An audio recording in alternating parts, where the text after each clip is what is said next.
स्वागत है आप सभी का एक बार फिर से राकेश वर्मा एजुटेक यूट्यूब चैनल में। आज की क्लास बहुत ही इंपॉर्टेंट होने वाली है। अगर आप आईटीआई कर रहे हैं या फिर आपने आईटीआई कर ली है, लाइक आपका ट्रेड इलेक्ट्रीशियन हो सकता है या फिर आपका इलेक्ट्रॉनिक्स मैकेनिक हो सकता है, तो आज से हम थ्योरी स्टार्ट कर रहे हैं। तो आज की पहली क्लास जो होगी वो होगी हमारी केवीएल क्या होता है, केसीएल क्या होता है, किरचॉफ्स के जो लॉ होते हैं, ओम्स लॉ क्या होता है, रजिस्टर, इंडक्टर, इंडक्टेंस, रेजिस्टेंस, इन सब के बारे में हम बात करने वाले हैं। तो बहुत इंटरेस्टिंग होने वाली है क्लास, तो एंड तक जरूर बने रहना। और मैं आपको क्लियर कर दूं, ये आईटीआई फर्स्ट ईयर का जो टॉपिक है उससे रिलेटेड है। वो आपके ट्रेड इलेक्ट्रॉनिक्स मैकेनिक भी है और साथ में आपका इलेक्ट्रीशियन के पॉइंट ऑफ व्यू से भी वेरी मच इंपॉर्टेंट टॉपिक रहने वाला है। मैं आपको क्लास के शुरू होने से पहले ये दावा करता हूं कि आज के बाद आपको ये टॉपिक समझने में या पढ़ने में दिक्कत हुई होगी या नहीं समझ में आएगा, नहीं आया होगा, बट आज की इस क्लास के बाद आपको ऐसा कोई भी डाउट नहीं रहने वाला है। ये चीज का मैं आपको दावा करता हूँ। सेशन शुरू होने से पहले मैं आपको वही चीज कहूंगा जो डेली बेसिस पे कहता हूँ। हमारी जो एमसीक्यू सीरीज चलती है डीआरडीओ सितंबर 11 में टेक्नीशियन ए का पेपर जो होने वाला है उसकी हम सीरीज लेके आए हैं। उसमें वन शॉट वीडियो चलते हैं, पार्ट 1 पार्ट 2 भी निकालते हैं। तो हर एक टॉपिक वाइज हम क्या है चीजों को कवर कर रहे हैं। उसमें भी मैं यही कहता हूँ कि क्लास के शुरू होने से पहले आप एक बार तो लाइक कर दीजिए और अपने फ्रेंड सर्कल के साथ शेयर कर दीजिए, ठीक है। क्लास को शुरू करने से पहले देखो, मेरा चीजें डिलीवर करने का या बताने का वे थोड़ा अलग है इन द सेंस, मैं ये मान के चलता हूं कि आज की क्लास में हम टारगेट लेके चलते हैं, ठीक है। टारगेट हमारा क्या होने वाला है कि आज की क्लास में हम ये चीजें जो है, ये चीजें जो आपकी स्क्रीन पे अभी आपको दिख रही है, ये चीजें हम कंप्लीट करके ही चलेंगे, ठीक है। यानी ये हमारा क्या रहेगा, लर्निंग लर्निंग आउटकम रहेगा, ठीक है। लर्निंग आउटकम रहेगा। इसका मीन क्या हो गया कि आज की क्लास में हम इन चीजों पे बात करेंगे और ये चीजें सीख के ही इससे जाएंगे। ये आज की क्लास से हम सीखने वाले हैं। सबसे पहले बात करूं तो मैं ओम्स लॉ क्या होता है उसकी बात करेंगे कि ओम्स लॉ कहते किसे हैं, होता क्या है, उस पर बात करेंगे। किरचॉफ का लॉ क्या होता है, ठीक है। रजिस्टर क्या होते हैं, रेजिस्टेंस की जो बात करते हो आप। टाइप ऑफ रजिस्टर्स क्या होते हैं, construction specific use of register, register की कलर कोडिंग, ठीक है। ये वेरी मच इंपॉर्टेंट। और आपको आज आसानी से आप कैसे बना सकते हो कलर कोड टेबल को, कभी आप भूलोगे नहीं। इस तरीके से आपको डिलीवर करेंगे आपके साथ डाटा है। पावर रेटिंग क्या होती है, इक्विवेलेंट रेजिस्टेंस क्या होता है, distribution of voltage, inductance, inductor है ना, principle type, reactance, energy storage, ये हमारा आउटकम रहेगा। यानी ये 10 चीजें हैं, ये हम सीख के इस क्लास से बाहर जाने वाले हैं, ठीक है। तो बने रहिए क्लास के एंड तक। शुरू करते हैं आज की क्लास को। सबसे पहले बात हम करेंगे ओम्स लॉ की, ठीक है। ओम्स लॉ की, ठीक है। ओम्स लॉ होता क्या है, ठीक है। देखो, ओम्स लॉ का मतलब क्या हो गया कि एक, सबसे पहले बात करें किसने दिया था ना, ओम्स लॉ दिया किसने था, तो क्या है, जॉर्ज साइमन ओम है। जॉर्ज साइमन ओम नाम के एक व्यक्ति थे, एक वैज्ञानिक थे। कौन कौन से वैज्ञानिक थे, वो जर्मन वैज्ञानिक थे, ठीक है। कब दिया था, उन्होंने दिया था, जॉर्ज साइमन ओम ने दिया था। कब दिया था, 1827 ईस्वी में दिया था, ठीक है। अब देखो डेफिनेशन क्या है, परिभाषा क्या लिखी हुई है, ये होता क्या है, इसकी चीज बाद में करेंगे। सबसे पहले मैं आपको ये कह रहा हूं कि ओम्स लॉ में जो सबसे इंपॉर्टेंट चीजें हैं 2-3, वो आपको बता देता हूं क्या है। देखो, पहली नंबर वन चीज तो ये है कि ये हमेशा किस पे लगेगा, चालक पे लगेगा, ठीक है। चालक पे लगेगा, जिसको हम क्या कहते हैं, कंडक्टर जिसको हम कहते हैं, चालक पे लगने वाला है, ठीक है। चालक पे लगने वाला है। अब देखो ओम का नियम क्या कहता है वो सुनो। ओम का नियम कहता है, यानी ओम्स लॉ ये कहता है कि मैं दाब ताप और दाब स्थिर रखूं, ठीक है। तो चालक में प्रवाहित धारा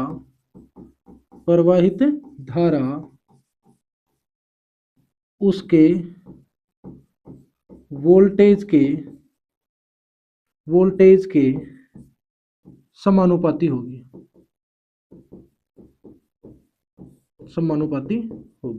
ये कौन कहते हैं, जॉर्ज साइमन ओम कहते हैं। ये कहते हैं कि किसी भी कंडक्टर में आप जितना वोल्टेज दे रहे हो उसी के अनुपात में करंट क्या है, बढ़ती चली जाएगी। यानी जॉर्ज साइमन ओम ने क्या कहा कि अगर आप वोल्टेज बढ़ाओगे तो उसी क्रम में या उसी रेशियो में आपकी करंट भी क्या है, बढ़ जाएगी। यही कह रहे हैं कौन, जॉर्ज साइमन ओम।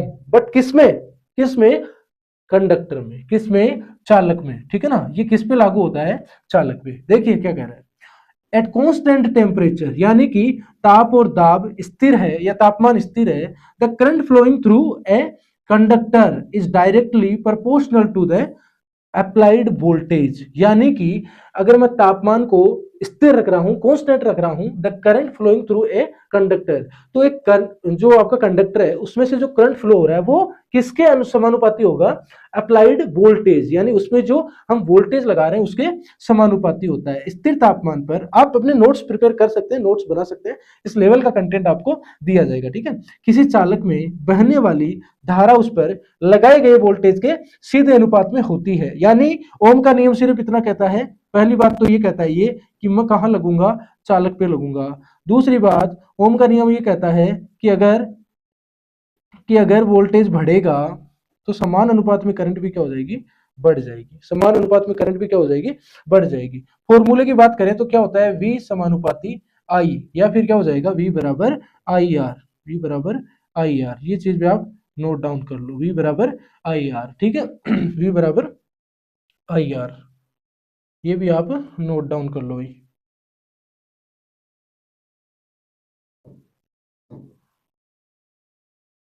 ठीक है।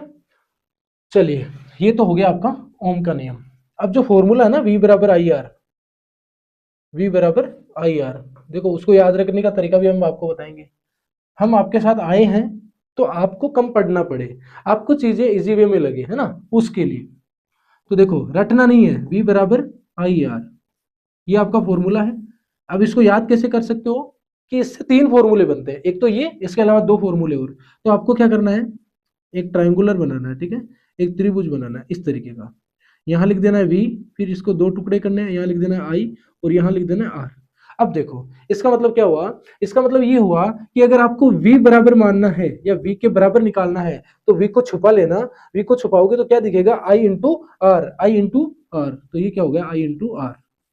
अब अगर मैं I को लूंगा तो मैंने लिखा I बराबर क्या हो जाएगा, I को छुपा लूंगा तो क्या बचेगा, V बटे आर, V बटे आर, ठीक है। अगर आर ले रहा हूं तो आर बराबर क्या हो जाएगा, V बटे आई, V बटे आई। इस तरीके से आप क्या है, तीनों फॉर्मूले बना सकते हो, किसके, ओम के नियम के। यानी इससे हम वोल्टेज निकाल सकते हैं, वोल्टेज कैलकुलेट कर सकते हैं, प्रतिरोध रेजिस्टेंस कैलकुलेट कर सकते हैं, एंड आई करंट हम कैलकुलेट कर सकते हैं, किसके द्वारा, ओम के नियम के द्वारा, ठीक है। अब देखो आपकी स्क्रीन पे एक क्वेश्चन दिख रहा होगा आपको। क्वेश्चन कह रहा है if voltage is 12 volt and resistance is 6 ohm, find current, यानी कि आपको V का मान दे रखा है 12 वोल्टेज, ठीक है, 12 voltage, and resistance is the, resistance R का मान कितना है, 6 ओम। देन फाइंड क्या करना है, देन फाइंड करंट, तो अब हमें क्या याद करना है, करंट I बराबर क्या होगा, ये चीज निकालनी है।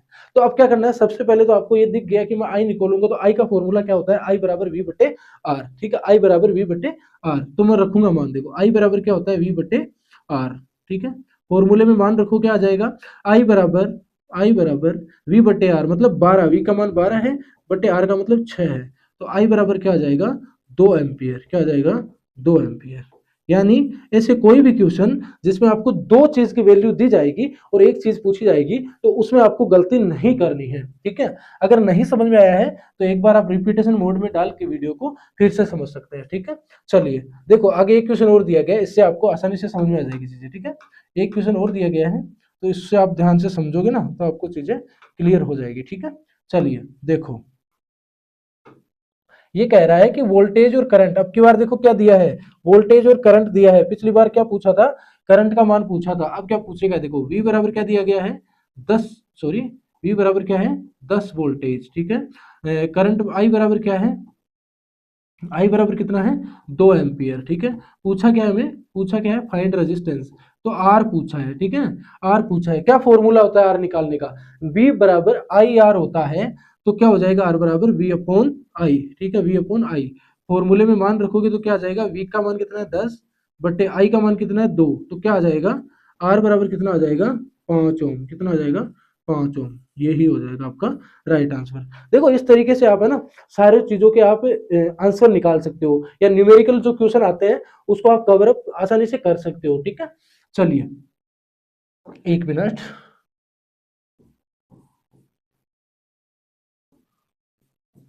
चलिए अगला देखिए, अब देखो ये निकाल रहा है कि अब पूछा, देखो एक दो एमसीक्यूज और दे दिए हैं। पूछ रहा है कि 3 एम्पियर करंट आई, देखो क्या है, इसमें वोल्टेज पूछा है, इसमें भी वोल्टेज पूछा है, ठीक है ना। किसी एक को कर लो, एक आप आसानी से कर लोगे, ठीक है ना। आई बराबर कितना है, 3 एम्पियर, ठीक है। आई बराबर कितना है, 3 एम्पियर, ठीक है। फिर आर बराबर कितना दे दिया, 4 ओम। हमें निकालना क्या है, वी का मान, तो वी बराबर क्या होता है, आई आर, ठीक है। वी निकालना है ना भाई, दो चीजें दी, आई और आर दिया है, यानी करंट और रेजिस्टेंस दिया है, वोल्टेज निकालना है। तो वी बराबर आई आर होता है, तो वी बराबर क्या हो जाएगा, 3 × 4, तो क्या आ जाएगा, वी बराबर 12 वोल्टेज, ठीक है। वी बराबर क्या आ जाएगा, 12 वोल्टेज। एक मिनट रुकना भाई।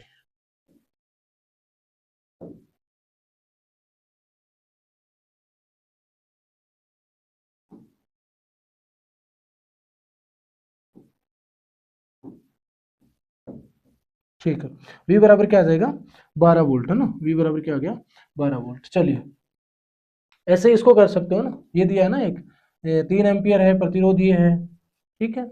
और अगला ये दे दिया कि 0.5 एम्पियर है और रेजिस्टेंस 100 है ना, तो इसको डायरेक्ट निकालो। वी बराबर क्या होता है, आई इंटू आर, ठीक है। वी बराबर क्या हो जाएगा, आई का मान कितना है, 0.5 एम्पियर इंटू आर, आर कितना है, 100, तो गुणा करोगे तो कितना आ जाएगा, वी बराबर, गुणा करोगे तो कितना आ जाएगा बताओ। अ, इसको 5 मान लेते हैं और बट्टे में 10 लगा देते हैं, गुणा 100 कर देते हैं, ठीक है। एक जीरो से एक जीरो कट गया, तो क्या आ जाएगा, 50 वोल्टेज, ठीक है। तो V बराबर क्या आ जाएगा आपका, 50 वोल्टेज। इस तरीके से आप निकाल सकते हो, कोई भी दो वैल्यू देगा, एक पूछेगा। ऐसा हो नहीं सकता कि दो वैल्यू ना दे और एक ही दे और फिर दोनों पूछे, ऐसा नहीं हो सकता, ठीक है। तो आपको दो वैल्यू वो जरूर देगा। चलिए आगे बताइए। आगे देखो क्या है, अब हम बात कर रहे हैं रेजिस्टेंस की। ओम का लो, ओम का नियम आपको क्लियर हुआ कि नहीं हुआ। ओम के नियम में सिर्फ देखो, मैं बता दूं आपको फिर से, वी, आई और आर, ठीक है। इस तीनों में संबंध भी पूछे ना कि इन तीनों में क्या संबंध होता है ओम के नियम के अनुसार, तो आप कह देना वी बराबर क्या होता है, आई आर, ठीक है। वी बराबर क्या होता है, आई आर। क्यों, क्योंकि वी के समानुपाती क्या होता है, आई, ठीक है। वी के समानुपाती क्या होता है, आई, ठीक है। तो ये क्या हो जाएगा आपका, वी बराबर आई आर क्या हो जाएगा, इन तीनों में संबंध हो जाएगा, ठीक है ना, संबंध हो जाएगा, ठीक है। चलिए अगले हम बात करने वाले हैं प्रतिरोध की, ठीक है। प्रतिरोध होता क्या है, प्रतिरोध होता क्या है। जनरली आपने देखा भी होगा कि प्रतिरोध कैसा होता है, प्रतिरोध, प्रतिरोध, ठीक है, जिसको इंग्लिश में कहते हैं रजिस्टर की बात करूं तो, ठीक है। ये क्या होता है, इसकी थोड़ी सी बात कर लेते हैं। Register like a passive component, ठीक है। पहला पॉइंट तो ये हो गया। दूसरे पॉइंट की बात करें तो इसके जो फिगर है वो कुछ इस तरीके से होती है, ठीक है, इस तरीके का, ठीक है। इसमें यहाँ पे बैंड बने होंगे, ठीक है, इस तरीके से। तो ये क्या है, इसका फिगर है कि ये प्रतिरोध इस तरीके का दिखता है, ठीक है। अगला हम बात कर रहे हैं कि इसका सिंबल कैसा होता है, जिसको प्रतीक बोलते हैं। सिंबल कैसा होगा, इस तरीके से, ठीक है। और अगर आपको ऐसा देखने को मिले, ऐसा, तो वो किसका हो जाएगा, वेरिएबल। ये किसका हो जाएगा आपका, वेरिएबल रेजिस्टेंस का या रजिस्टर का, ठीक है। वेरिएबल रजिस्टर का, जिसका मान बदल सकते हैं, वेरी कर सकते हैं, ठीक है।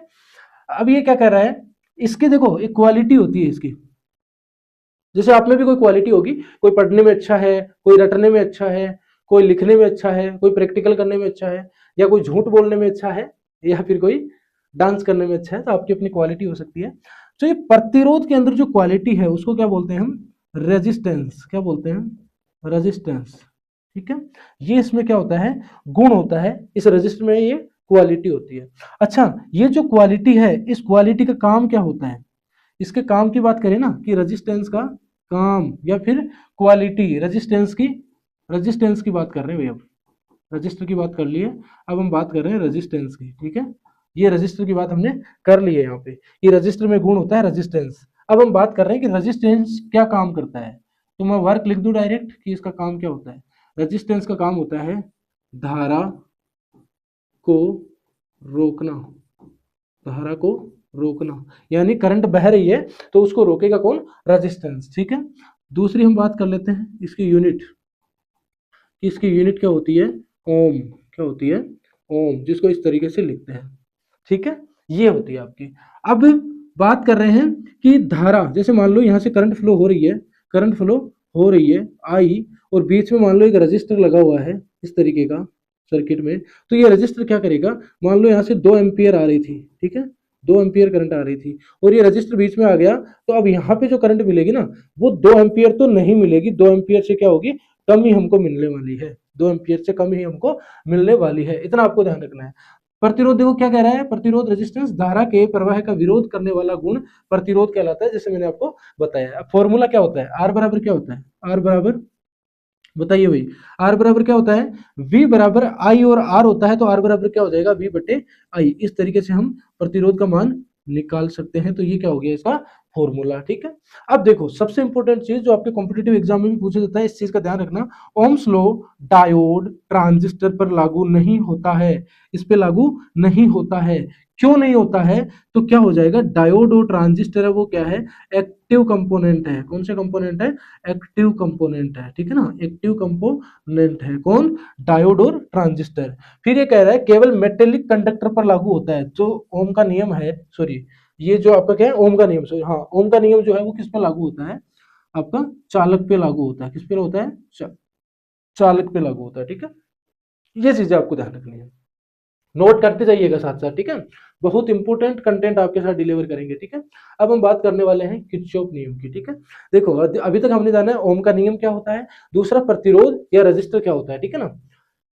एक चीज और देख लो इसमें कि ये जो प्रतिरोध है ना, रेजिस्टेंस, इसको भी हिंदी में क्या कहते हैं, इस रेजिस्टेंस को भी हिंदी में क्या कहेंगे, प्रतिरोध ही कहेंगे, ठीक है ना। तो कोई हिंदी में पूछे ना कि प्रतिरोध क्या होता है, तो आप हवाबाजी कर सकते हो उसके सामने कि प्रतिरोध बताऊं, तो कौन सा प्रतिरोध, रेजिस्टेंस पूछ रहे हो या रजिस्टर पूछ रहे हो, तो अगला भी सोचेगा कि हाँ ये हवाबाजी नहीं कर रहा है, इसको थोड़ा अच्छे से पता है, ठीक है ना। चलिए आगे हम बात करने वाले किरचॉफ लॉ, ठीक है। किरचॉफ के लॉ क्या है, नियम क्या है, देखो एक आदमी था जिसका नाम था किरचॉफ, पूरा नाम क्या है इसका, गुस्ताव रोबर्ट किरचॉफ, ठीक है, गुस्ताव रोबर्ट किरचॉफ इसका पूरा नाम था। ये एक वैज्ञानिक थे जिन्होंने क्या किया था, सन 1845 में 2 नियम दिए थे, ठीक है ना। एक है किरचॉफ करंट लॉ यानी केसीएल, क्या बोलते हैं इसको, केसीएल, किरचॉफ करंट लॉ, और दूसरा था किरचॉफ वोल्टेज लॉ, ठीक है, जिसको क्या बोलते हैं, केवीएल। ये 2 नियम दिए थे, किसने दिए थे, गुस्ताव रोबर्ट किरचॉफ ने। कब दिया था, 1845 में। स्टेटमेंट क्या कहता है, क्या कहते हैं ये, किसमें कहते हैं, केसीएल की बात हो रही है भाई, सबसे पहले किसकी बात करेंगे, केसीएल की। तो केसीएल का स्टेटमेंट क्या है कि at any node the algebraic sum of current is 0, यानी किसी भी जंक्शन पर आने वाली कुल धारा बराबर होती है किसके, जाने वाली कुल धारा के। सर नहीं समझ में आया, ये क्या कह गए, देखो ये कह रहे हैं कौन, ये भाई साहब है, इनका नाम क्या है, गुस्ताव रॉबर्ट किरचॉफ। ये कह के गए हैं केसीएल नियम में, अपने केसीएल नियम में, कि किसी भी नोड पर, नोड का मतलब क्या हो गया, जंक्शन, एक बिंदु, ठीक है, किसी भी नोड पर, किसी भी नोड पर आने वाली धारा और जाने वाली धारा दोनों का बीजगणितीय योग 0 होता है, या फिर दोनों धाराएं आपस में बराबर होती है। सर आने वाली धारा और जाने वाली धारा का क्या मतलब है, चलो बताते हैं। ये 2 आ रही है और 2 जा रही है, तो मैं इसको मान लो I1 नाम दे दूं, इसको I2 दे दूं, इसको I3 दे दूं और इसको I4 दे दूं, ठीक है। तो ये भाई साहब कह रहे थे कौन, Robert, sorry Gustav Robert Kirchhoff, ये कह रहे हैं कि आने वाली आने वाली आने वाली, ये तो गाना बन गया क्या, आने वाली धारा बराबर होती है किसके, जाने जाने जाने वाली धारा के। ये कहते हैं अपने किस नियम में, केसीएल नियम में, ठीक है, किरचॉफ करंट लॉ, धारा नियम, किरचॉफ का धारा नियम, उसमें ये कहते हैं कि आने वाली धारा बराबर होती है किसके, जाने वाली धारा की, ठीक है ना। एक बात तो ये कहते हैं, तो इनका मतलब ये हो गया कि आ कौन कौन सी रही है, I1 और I2, I1 प्लस I2, ये दोनों आ रही है, और जा कौन सी रही है, I3 प्लस I4। तो यही कहना है इनका कि I1 प्लस I2 बराबर होगी I3 और I4 के, ठीक है। या दूसरा ये कहते हैं, ये इसी में एक स्टेटमेंट, इसी का दूसरा रूप में समझा रहा हूं आपको, ये कहते हैं कि I1 प्लस I2, ठीक है, फिर ये कह रहे हैं कि प्लस, अब जो जा रही है ना वापस उनको माइनस से लिखना है, तो माइनस I3 माइनस I4, इनका बीजगणितीय योग क्या कर दिया इन्होंने, 0 कर दिया, क्या कर दिया इन्होंने, 0 कर दिया भाई, क्या कर दिया, शून्य कर दिया। तो ये दो स्टेटमेंट है, कोई सी भी आपको समझ में आनी चाहिए। अभी आपको एमसीक्यूज भी कराएंगे, न्यूमेरिकल क्वेश्चन भी कराएंगे, समझ में आएगा, उस लेवल पे जाके आपको चीजें बताने वाले हैं, ठीक है। अच्छा, अब फॉर्मूले की बात करें तो इसका फॉर्मूला क्या होता है, फॉर्मूला क्या होता है बताइए भाई। फॉर्मूला है सेमिशन आई बराबर क्या हो जाएगा, जीरो। सेमिशन आई बराबर क्या हो जाएगा, जीरो। सेमिशन आई बराबर क्या हो जाएगा, जीरो। ये इसका फॉर्मूला है, किसका, केसीएल का। सबसे इंपॉर्टेंट चीज ये कह रहे हैं कि ये कंजर्वेशन ऑफ चार्ज यानी आवेश संरक्षण का नियम है। ये जो नियम है ना केसीएल, वो क्या है, आवेश संरक्षण का नियम है। कौन से का है, आवेश, आवेश संरक्षण, संरक्षण, संरक्षण का नियम, ठीक है, आवेश संरक्षण का नियम। ये इंपॉर्टेंट पॉइंट है भाई कि केसीएल का नियम किस नियम के नाम से जाना जाता है, तो आवेश संरक्षण का नियम, conservation of charge, conservation of charge, ये कहते हैं अपने केसीएल नियम में, ठीक है। अब देखो यहाँ पे दिख रहा है आपको, तो इनका कहना है भाई साहब का, ये डायग्राम दिख रहा है, I1 आ रही है तो मैं इनकमिंग कह दूं, ठीक है। तो इसको मैं क्या कह रहा हूं, ये आई हो रही है तो इन हो रही है, ठीक है। I2 आउट हो रही है तो आउट लिख दो, ठीक है। ये इन हो रही है, ये आउट हो रही है, और ये भी आउट हो रही है, ठीक है। तो इनका कहना है कि जो आ रही है वो बराबर है किसके, जो जा रही है। अब आ कौन कौन सी रही है, देखो I1 आ रही है प्लस I3 आ रही है, ठीक है। ये बराबर किसके हो जाएगी, I2 plus I4 plus I5। ये इनका कहना है, ठीक है। यही इनका कहना है कि आने वाली धारा और जाने वाली धारा दोनों क्या होती है, बराबर होती है। चलो ये देखो एमसीक्यू देखते हैं, न्यूमेरिकल क्वेश्चन आ गया भाई। इसको अगर आपने समझ लिया, इसका मतलब आपका कॉन्सेप्ट क्लियर हो गया केसीएल क्या कहता है, ठीक है।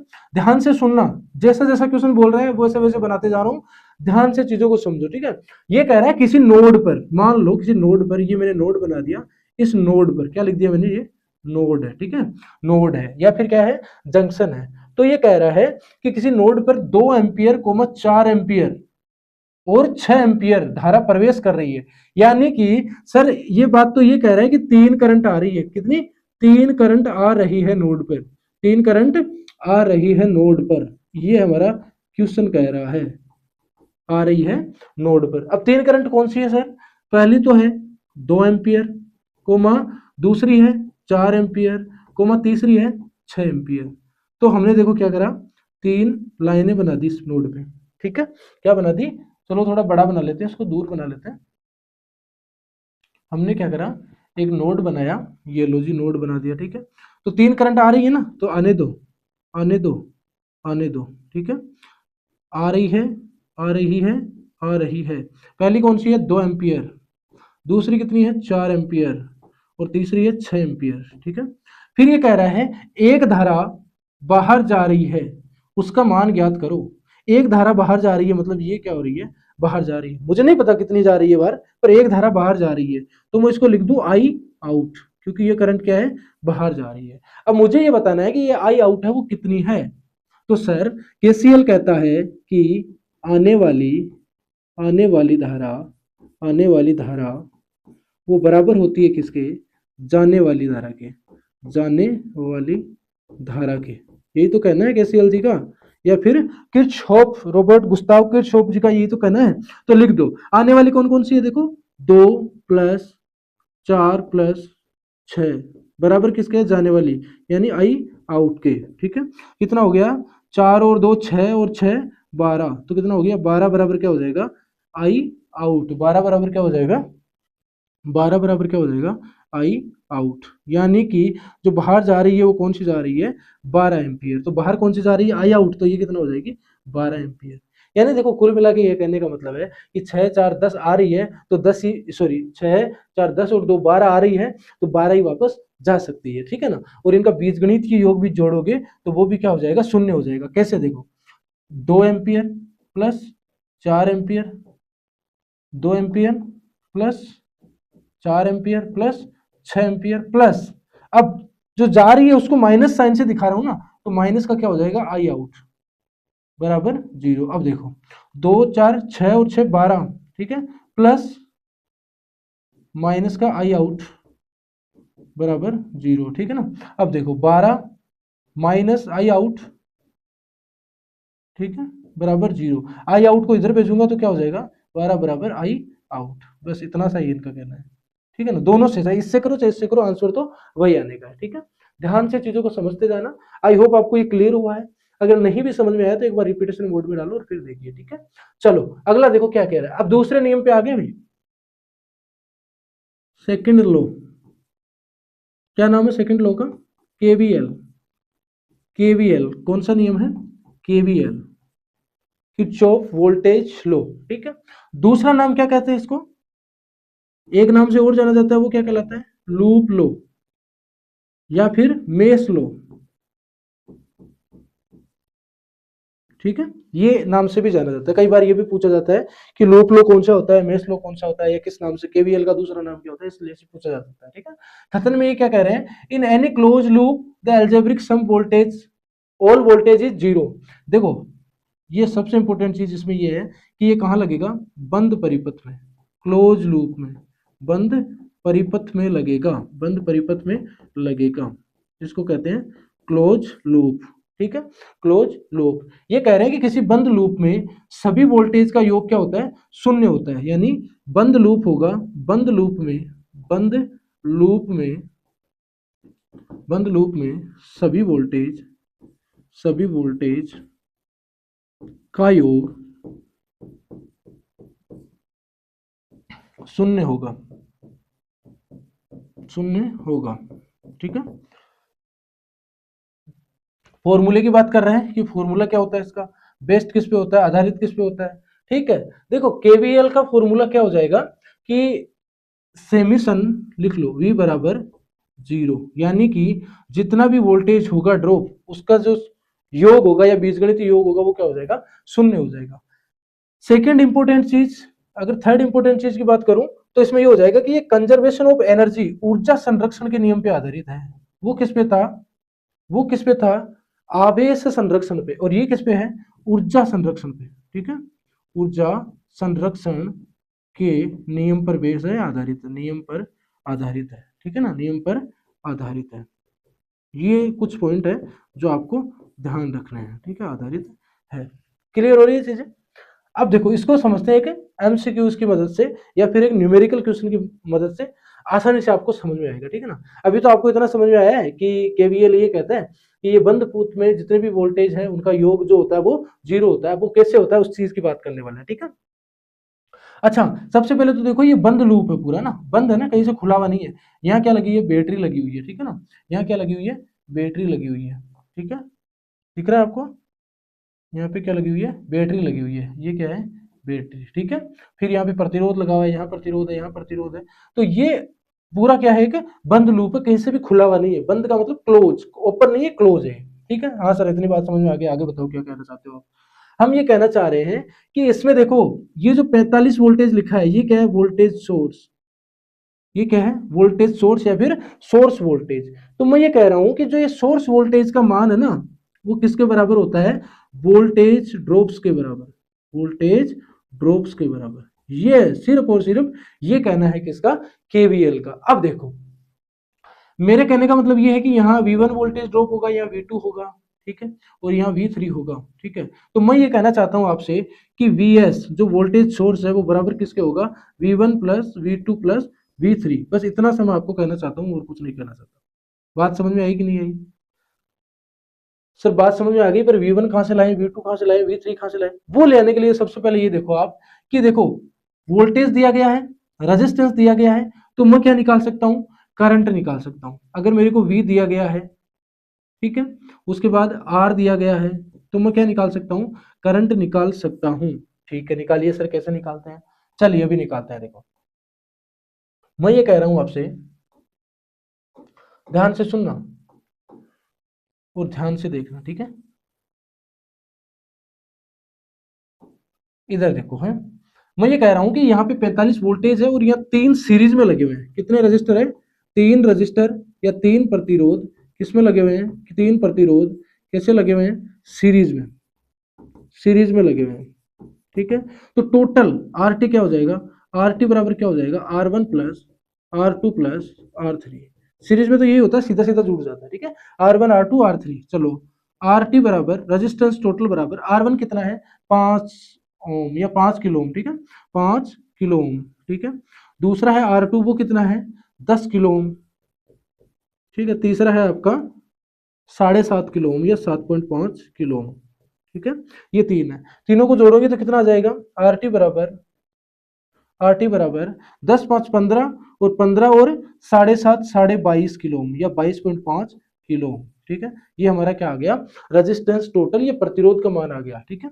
प्रतिरोध का मान आ गया, तो आर बराबर हम यहाँ लिख रहा हूँ कितना आ गया आपका 22.5 किलो ओम, ये आपका टोटल प्रतिरोध है इस पूरे सर्किट का, ठीक है। कैसे है सर, हमने तीनों को जोड़ दिया, सीरीज में है तो डायरेक्ट जुड़ गया, 5 10 15 15 और 7.5 22, ठीक है। अब हमें वोल्टेज दिया गया है कितना, वोल्टेज बराबर कितना दिया गया 45 वोल्टेज, ठीक है। वोल्टेज कितना दिया गया है 45 वोल्टेज। तो मैं करंट का मान निकाल सकता हूँ कि नहीं निकाल सकता हूँ, निकाल सकता हूँ कि नहीं निकाल सकता हूँ, बताओ देखिए। आई बराबर क्या हो जाएगा V बटे आर, तो मान रखूंगा तो क्या आ जाएगा, V का मान 45 है बटे आर का मान कितना हो जाएगा 22.5। कितनी बार कटेगा बताओ, कितनी बार कटेगा, 22×2 44, तो कितनी बार कट गया, पूरा पूरा 2 बार कट गया, 22.5 से कितना कट गया 2 बार, यानी आई का मान कितना आ गया 2 एम्पियर। मुझे एक बात समझ में आ गई कि इस पूरे सर्किट में जो करंट बह रही है वो कितनी है 2 एम्पियर, कितनी आ गई है 2 एम्पियर, ठीक है। अब देखो इस चीज से हमें एक चीज ये भी समझ में आई है कि अगर रेजिस्टेंस सीरीज में है, प्रतिरोध प्रतिरोध अगर सीरीज में है तो क्या हो जाएगा, क्या हो जाएगा, क्या हो जाएगा बताइए, करंट जो रहेगा ना, करंट वो रहेगा सेम, करंट क्या रहेगा सेम, जैसा कि आपको देख पा रहे हो कितना एम्पियर, 2 ही एम्पियर बह रहा है पूरे सर्किट से, ठीक है। और वोल्टेज क्या हो जाएगा, वोल्टेज क्या हो जाएगा, वोल्टेज हो जाएगा डिफरेंट या फिर अलग अलग, डिफरेंट या फिर अलग अलग, ये चीज समझो। अब वोल्टेज डिफरेंट या अलग अलग आएगा तो V1 का कोई और वोल्टेज है, V2 का कोई और है, V3 का कुछ और है, हम निकालेंगे कैसे, देखो अब हम सारी चीजें निकाल लेंगे। V1 निकालने के लिए क्या कर रहे हैं, देखो V1 निकालने के लिए R चाहिए और I चाहिए, तो क्या हो जाएगा R1, V बराबर क्या हो जाएगा, V बराबर क्या हो जाएगा IR, V बराबर क्या होता है IR, तो मुझे R चाहिए, V बराबर क्या होता है IR, तो V1 बराबर क्या हो जाएगा I इंटू R1, ठीक है। V2 बराबर क्या हो जाएगा I इंटू R2, ठीक है। V3 बराबर क्या हो जाएगा I इंटू R3, बस इतना सा आपको करना है। चलो मान रखो, ठीक है, मान रखो भाई R3 मान रखो। V1 निकालना है, V1 ये वाला V1 माना है तो ये निकालो। ये निकालने के लिए क्या करेंगे, I कितना है 2 इंटू R1, R1 कितना है 5, ठीक है 5, तो कितना आ गया V1 10 वोल्टेज, कितना आ गया आपका 10 वोल्टेज, तो लिखते जाओ साथ साथ कितना आ गया 10 वोल्टेज। अगले में मान रखो I का मान 2 इंटू R2 का मान है 10 ओम, तो कितना आ गया 20 वोल्टेज, साथ साथ लिखते जाओ। V2 का मान कितना आ गया 20 वोल्टेज, ठीक है। तीसरा निकालो तो क्या आ जाएगा, I का मान 2 है इंटू R3 का मान कितना आ जाएगा, R3 ये रहा 7.5 किलो ओम, तो 7.5, तो क्या हो जाएगा 15 वोल्ट, तो V3 का मान भी लिख लो 15 वोल्टेज, 15 वोल्टेज, 20 वोल्टेज और 10 वोल्टेज, ठीक है। अब देखो हमारी स्टेटमेंट सही साबित हो रही है कि नहीं हो रही है उसको चेक करना। मैं ये कह रहा हूं कि वोल्टेज सोर्स वो बराबर होता है वोल्टेज ड्रॉप्स के, वोल्टेज ड्रॉप्स के, ये स्टेटमेंट ही है आपका क्या केवीएल, ये स्टेटमेंट ही क्या है आपका केवीएल। अब देखो इसमें मान रखो, देखिए वोल्टेज सोर्स का मान कितना है, वोल्टेज सोर्स का मान है, वोल्टेज सोर्स का मान है 45 वोल्ट, कितना है 45 वोल्ट, ठीक है। अब देखो जो वोल्टेज ड्रॉप है वो कितना है, इधर देखो ध्यान से, V1 10 वोल्टेज, ठीक है, V2 20 वोल्टेज और V3 15 वोल्टेज। अगर मैं तीनों को जोड़ूंगा तो कितना आ जाएगा 15 और 20 35 और 10 45, तो कितना आ गया आपका 45। मैं यही कब से कहना चाह रहा हूं कि केवीएल क्या होता है आपका, वोल्टेज सोर्स बराबर किसके होता है वोल्टेज ड्रॉप के, यही केवीएल कहता है, ठीक है। चलिए आगे देखिए, अब देखो एक क्वेश्चन और आया है, इससे आपको और थोड़ा क्लियरिटी आएगी चीजों को लेके। ए लूप हैज ए, क्या कह रहा है, ए loop has a 10 volt source. अब देखो यहाँ पे सोर्स वोल्टेज दे दिया ना, तो मैं VS से लिख रहा हूँ भाई, सोर्स वोल्टेज वो कितना है 10 वोल्टेज इन्होंने दे दिया पहले, and 2 register of 2 ohm and 3 ओम, ठीक है। अब ये कह रहा है, चलो इसको बना लेते हैं, ठीक है ना, इसको इस तरीके से बना लेते हैं। ये कह रहा है कि ये जो वोल्टेज है वो 10 वोल्टेज है, ठीक है। फिर ये कह रहा है कि दो रजिस्टर दो प्रतिरोध किसके, 2 ओम 3 ओम, कितना है 2 और 3 ओम, इसमें लगे सीरीज में। तो मान लो हमने एक तो ये लगा दिया, एक तो हमने क्या कर दिया, ये लगा दिया, ठीक है। ये तो कितने का लगा दिया हमने, एक मिनट, ये तो लगा दिया हमने, अरे ये क्यों हो रहा है, एक मिनट, हाँ ये तो है 2 ओम, ठीक है, 2 ओम का। फिर है अगला, ये सीरीज में लगे ना दोनों, तो ये लो सीरीज में और लगा दो, आगे और लगा दो।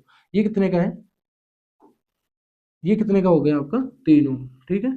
फिर वापस से इसको बैटरी के साथ सर्किट पूरा जोड़ दो, तो ये क्या है आपका क्लोज लूप, क्लोज लूप। ये बन गया हमारा क्वेश्चन। अब ये कह रहा है कि धारा ज्ञात करो, ठीक है। इस क्वेश्चन में हमें सिर्फ क्या पूछिए, धारा पूछिए, क्या पूछिए हमें, धारा पूछिए भाई। धारा का मान क्या करवा रहा है, ज्ञात करवा रहा है, ठीक है। कि धारा का मान बताइए क्या हो जाएगा, धारा का मान क्या हो जाएगा। तो देखो सबसे पहले तो आपके जो सीरीज में रेजिस्टेंस है इसको इक्विवेलेंट करो। तो अगर इन दोनों को मैं एक जगह करूंगा, दोनों को जोड़ूंगा तो कितना हो जाएगा, अगर मैं इन दोनों को जोड़ के एक नया बना दूंगा तो कितना हो जाएगा बताओ, आर टी बराबर क्या हो जाएगा, R1 प्लस R2। क्यों सीधा जोड़ रहा हूं, क्यों, क्योंकि ये सीरीज में है इसलिए, ठीक है। आर टी बराबर क्या हो जाएगा, R1 2 है प्लस R2 3 है, तो आर टी बराबर क्या आ जाएगा आपका, आर टी बराबर 5 ओम। यानी कि मैं अब क्या कर सकता हूं, मैं अब इस पूरे को मिटाकर इसकी जगह सिर्फ एक सिंगल प्रतिरोध लगा सकता हूं, ऐसे करके, और उसका नाम मैं क्या लिख सकता हूं, 5 ओम लिख सकता हूं। क्या लिख सकता हूं मैं, 5 ओम लिख सकता हूँ। क्या लिख सकता हूँ मैं, 5 ओम लिख सकता हूँ, ठीक है ना, क्योंकि आर टी मेरा क्या आ गया, 5 ओम आ गया है, ठीक है। तो अब हमें क्या पूछ रहा है, ये धारा का मान। अब हमें पूछा है धारा का मान, पूछा भी धारा बराबर क्या होगी। तो आई बराबर क्या होता है, आई बराबर क्या होता है वी बटे आर, आई बराबर क्या होता है वी बटे आर, ठीक है। तो आई बराबर वी का मान कितना है 10 वोल्टेज बटे आर का कितना आ गया 5 ओम। तो आई बराबर कितना आ जाएगा 2 एम्पियर। करंट कितनी आ गई हमारी 2 एम्पियर। सिर्फ हमें करंट पूछी थी तो हमने करंट निकाल दी, ठीक है। और मैं आपसे ये कह रहा हूं कि इसमें आपको क्या है, जो दो प्रतिरोध लगे ना सीरीज में, तो 2 ओम पे आपको वोल्टेज ड्रॉप बताना है, V1 का मान क्या हो जाएगा, और 3 ओम पे आपको वोल्टेज ड्रॉप बताना है, V2 का मान कितना हो जाएगा। कमेंट करके आपको जरूर बताना है, ठीक है। बाकी आप नोट करते रहिए चीजें, ठीक है। चलो अब देखो अगला आ गया हमारा रजिस्टर या फिर प्रतिरोध। अभी थोड़ी देर पहले बात हुई थी, प्रतिरोध होता क्या है, धारा को सीमित करने वाला निष्क्रिय अवयव या फिर पैसिव कंपोनेंट है, ठीक है। यूनिट क्या होती है रजिस्टर की, ओम, ठीक है, ओम। लिखते कैसे हैं इसको, इस तरीके से इसको लिखा जाता है, ठीक है। सिंबल कैसा होता है, इस तरीके से, ये क्या हो गया आपका सिंबल, ठीक है। या फिर इस तरीके से भी इसको बनाया जाता है, इस तरीके से भी इसको बनाया जाता है, ठीक है। ये तो हो गया आपका फिक्स रजिस्टर के सिंबल, ठीक है, फिक्स्ड या फिर फिक्स रजिस्टर, ठीक है। एक होता है वेरिएबल, उसके भी बना देते हैं, देखो वेरिएबल में क्या करना है आपको, एक एरो बनाना और इस तरीके से बना देना, ठीक है।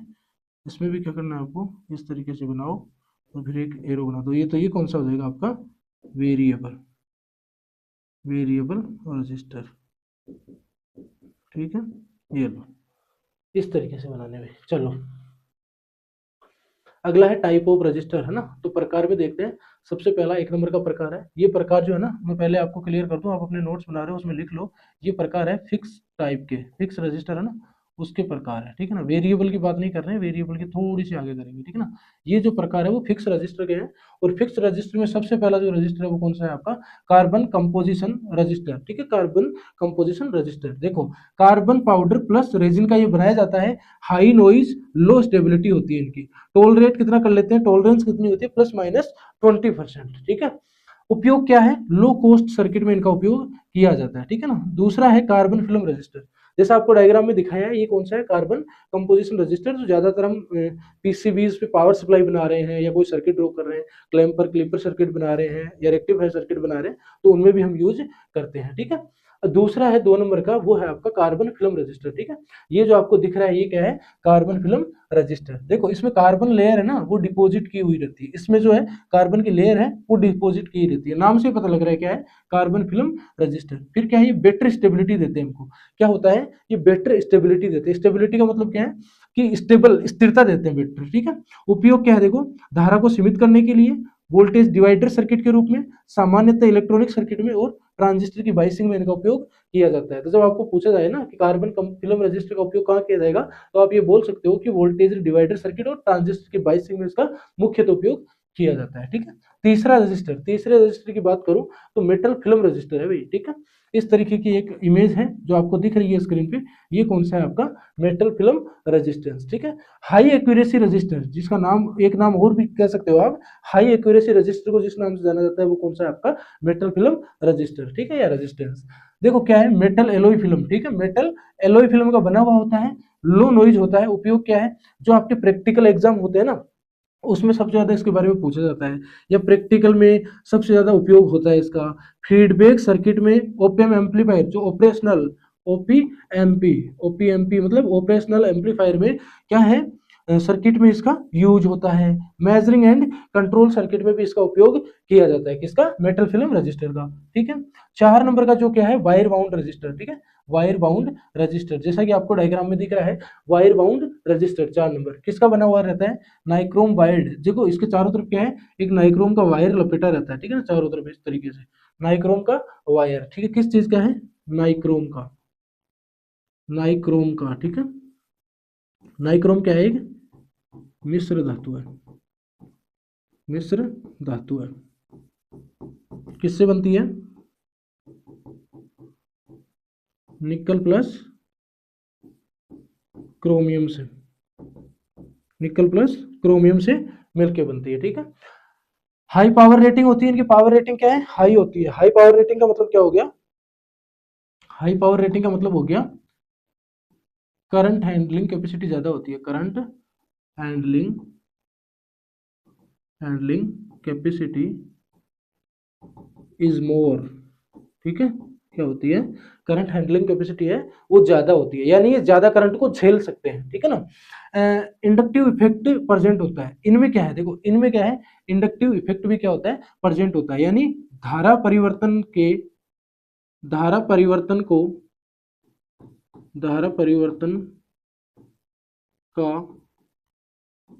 विरोध करते हैं, विरोध करते हैं, विरोध करते हैं। ठीक है ना, इंडक्टिव गुण का मतलब तो यही हो गया ना भाई, कि धारा में थोड़ा सा चेंज हुआ तो उसका ये क्या करेंगे, विरोध करेंगे। ठीक है ना, यूज देखो क्या है, हाई एक्यूरेसी सर्किट में लो टॉलरेंस होती है इनकी। ठीक है ना, लो नॉइज एप्लीकेशंस में। ठीक है, अगला 5 नंबर का जो फिक्स रजिस्टर है वो है आपका metal film oxide, sorry metal oxide film register, metal oxide film register. ठीक है, क्या होता है इसमें, देखो metal oxide film register is register made by depositing. इसमें क्या है, डिपोजिट किया जाता है, क्या डिपोजिट किया जाता है, सेरेमिक रोड पर चढ़ी धातु ऑक्साइड टिन, यानी कि ए थिन लेयर, एक पतली लेयर होती है किसकी, metal oxide tin oxide SnO2 की लेयर होती है भाई। ये सबसे इंपॉर्टेंट चीज है कि मेटल ऑक्साइड फिल्म रजिस्टर किसका बनाया जाता है, उसमें किसकी लेयर चढ़ी होती है, SnO2 की। ठीक है ना, SnO2 tin oxide on A ceramic road, किस पे होती है, सेरेमिक रोड पे। ठीक है ना, ऑक्साइड SN2 की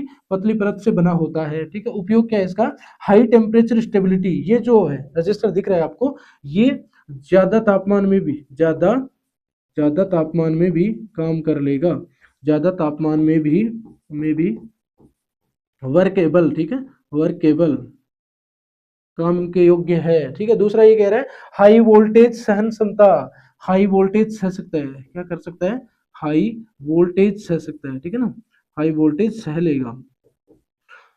तीसरा कह रहा है कम शोर, नॉइज भी कम है इसका, बेटर मॉइस्चर रेजिस्टेंस। ठीक है, और देखो टॉलरेंस कितनी है इसकी, टॉलरेंस भी लिख लेना, +-2% से +-5% इसकी टॉलरेंस, या फिर ये टॉलरेट कर लेता है, टॉलरेंस या फिर टॉलरेट कर लेता है। ठीक है, चलो ये तो हो गए आपके 5 फिक्स रजिस्टर। ठीक है ना, अब हम बात कर रहे हैं वेरिएबल रजिस्टर की। ठीक है ना, वेरिएबल रजिस्टर, तो वेरिएबल में सबसे पहला रजिस्टर है आपका रियो स्टेट, जो आपको डायग्राम में दिख रहा होगा। ठीक है ना, रियो स्टेट देखो कहाँ देखा होगा, अगर आपका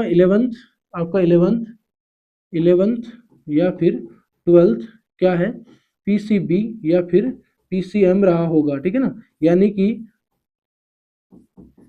साइंस बैकग्राउंड रहा होगा तो आपने ये रियोस्टेट प्रैक्टिकल लैब में जरूर देखा होगा, फिजिक्स का प्रैक्टिकल करते हुए। ठीक है ना, तो ये कह रहा है कि वह रजिस्टर जिसका प्रतिरोध हाथ से बदल या एडजस्ट किया जा सकता है वो क्या होते हैं, आपके वेरिएबल, वो क्या होते हैं आपके वेरिएबल रजिस्टर। अब देखो प्रकार हम बता रहे हैं, वेरिएबल रजिस्टर का सिंबल मैं बार बार बना रहा हूँ, एक बार फिर से बना देता हूँ। इस तरीके से होता है, ठीक है ना, या फिर आप इस तरीके से भी बना सकते हो, एक रजिस्टर बनाओ उस पर एरो का निशान बनाओ, तो इसका मतलब क्या है, एडजस्ट कर सकते हैं उसको, ठीक है। सबसे पहला कौन सा है इसमें, रियोस्टेट। रियोस्टेट क्या होता है, देखो control current in A circuit, circuit में धारा को नियंत्रित करता है ये वाला रियोस्टेट, ठीक है। इसमें नीचे पॉइंट भी लगे होते हैं, देखो यहाँ पे भी है, इस पे ये जो ऊपर बना है, इसको अगर इधर उधर मैं चलाता हूँ तो जो रेजिस्टेंस की रेंज है वो चेंज होती रहती है ना, बदलती रहती है, कम ज्यादा होती रहती है, ठीक है। दूसरा है आपका पोटेंशियोमीटर, ठीक है, जिसको पोर्ट मीटर भी बोलते हैं। ऐसा जनरली आपने देखा होगा कि एफएम रेडियो होता है ना भाई, एफएम रेडियो, जिसमें आप 93.5 एफएम सुन रहे हो और पता चला कि इस पे मेरी पसंद का गाना नहीं आ रहा है, मेरी पसंद का तो गाना कहाँ आ रहा है, 97.3 एफएम पे आ रहा है, तो आप वहाँ वेरी कर रहे हो ना, मूव कर रहे हो, तो उसका मतलब क्या है कि आप वो भी क्या है, एक तरह का वोल्टेज कंट्रोलर या फिर वेरिएबल प्रतिरोध की तरह ही है, ठीक है ना। वोल्टेज कंट्रोल करने या वोल्टेज को बांटने के लिए इसका उपयोग किया जाता है, किसका, पोटेंशियोमीटर या फिर पोर्ट मीटर का, ठीक है। चलो देखो, पहला है रियोस्टेट और दूसरा है पोटेंशियोमीटर। अच्छा लग रहा है, नोट्स बनाते रहिए, देखो आप नोट्स जितने बनाओगे अच्छे, उतना रिवीजन में आपको फायदा होगा। और हम आपके साथ वही चीजें डिस्कस कर रहे हैं जो सीधी बात, नो बकवास वाला सीन है ना, सीधी सीधी बातें, अच्छी बातें, वो आपके साथ डिस्कस कर रहे हैं, ठीक है। तीसरा है प्रीसेट या ट्रिमर। ऐसा आपने सर्किट में देखा होगा कहीं लगा हुआ, इसमें क्या है, स्क्रू डाल के इसकी वैल्यू को वेरी कर सकते हैं, बदल सकते हैं, चेंज कर सकते हैं, ठीक है। Small register use for calibration, calibration के लिए इसका यूज किया जाता है। कैलिब्रेशन का मतलब ये हो गया ना, कैलिब्रेट करना, स्विच करना चीजों को, ठीक है ना, कैलिब्रेट करना, सही से संयोजित करना, या फिर कह सकते हो मिलान करना, ठीक है ना, एडजस्ट करना। एप्लीकेशन क्या है इनके, वॉल्यूम कंट्रोल इन ऑडियो डिवाइस, ऑडियो डिवाइस जितनी भी है ना आपके, इससे आप वॉल्यूम को क्या है, कंट्रोल कर सकते हो। फिर अगला क्या है, लाइट डिमर्स, लाइट डिमर में भी ये यूज आते हैं। मोटर स्पीड की कंट्रोल में भी ये सबसे ज्यादा यूज किए जाते हैं, कौन, लिख लो कौन किए जाते हैं, प्रीसेट, ठीक है, प्री सेट, यानी इसको दोबारा सेट किया जा सकता है, पहले सेट किया जा सकता है। प्री का मतलब क्या होता है, अरे प्री वेडिंग सुना नहीं है आपने, लोग कहाँ कहाँ जाते हैं प्री वेडिंग करवाने। प्री का मतलब क्या होता है, पहले, पहले, ठीक है। सेट करने का मतलब क्या हो गया, सेट करने का मतलब क्या हो गया, सेट कर देना, सेट करने का मतलब उसको वहीं पे स्थिर कर देना, ठीक है ना। सेट करने का मतलब आप ये कह सकते हो कि स्थिर कर देना, या फिर उस रेंज पे लाके छोड़ देना, ठीक है। तो ये कहने का मतलब मोटर स्पीड में भी इसका उपयोग किया जाता है, ठीक है ना। तो ये थे आपके रजिस्टर। यहाँ पे देखो आपको सब कुछ एक टेबल में डिस्क्राइब कर दिया हमने। क्या कह रहा है, प्रकार बताएगा, कंस्ट्रक्शन बताएगा, मुख्य विशेषता और उपयोग बताएगा। जैसे मैं एक की बताऊंगा, बाकी आप टेबल में देख रहे हो। कार्बन फिल्म रजिस्टर है वो सेरेमिक प्लस कार्बन फिल्म का बना होता है, लो कॉस्ट मीडियम टॉलरेंस रखता है, करंट लिमिटिंग वोल्टेज डिवाइडर में इसका उपयोग किया जाता है। ठीक उसी प्रकार मेटल फिल्म है, मेटल ऑक्साइड है, वायर बाउंड है, ऊपर हमने डिस्कस कर लिया है सबका, बट ये एक टेबल में भी आपके लिए हमने बना दिया है ताकि आपको इजी हो रिवीजन करने में। तो इसका भी एक बार आप नोट कर लीजिए, फिर स्क्रीनशॉट ले लीजिए।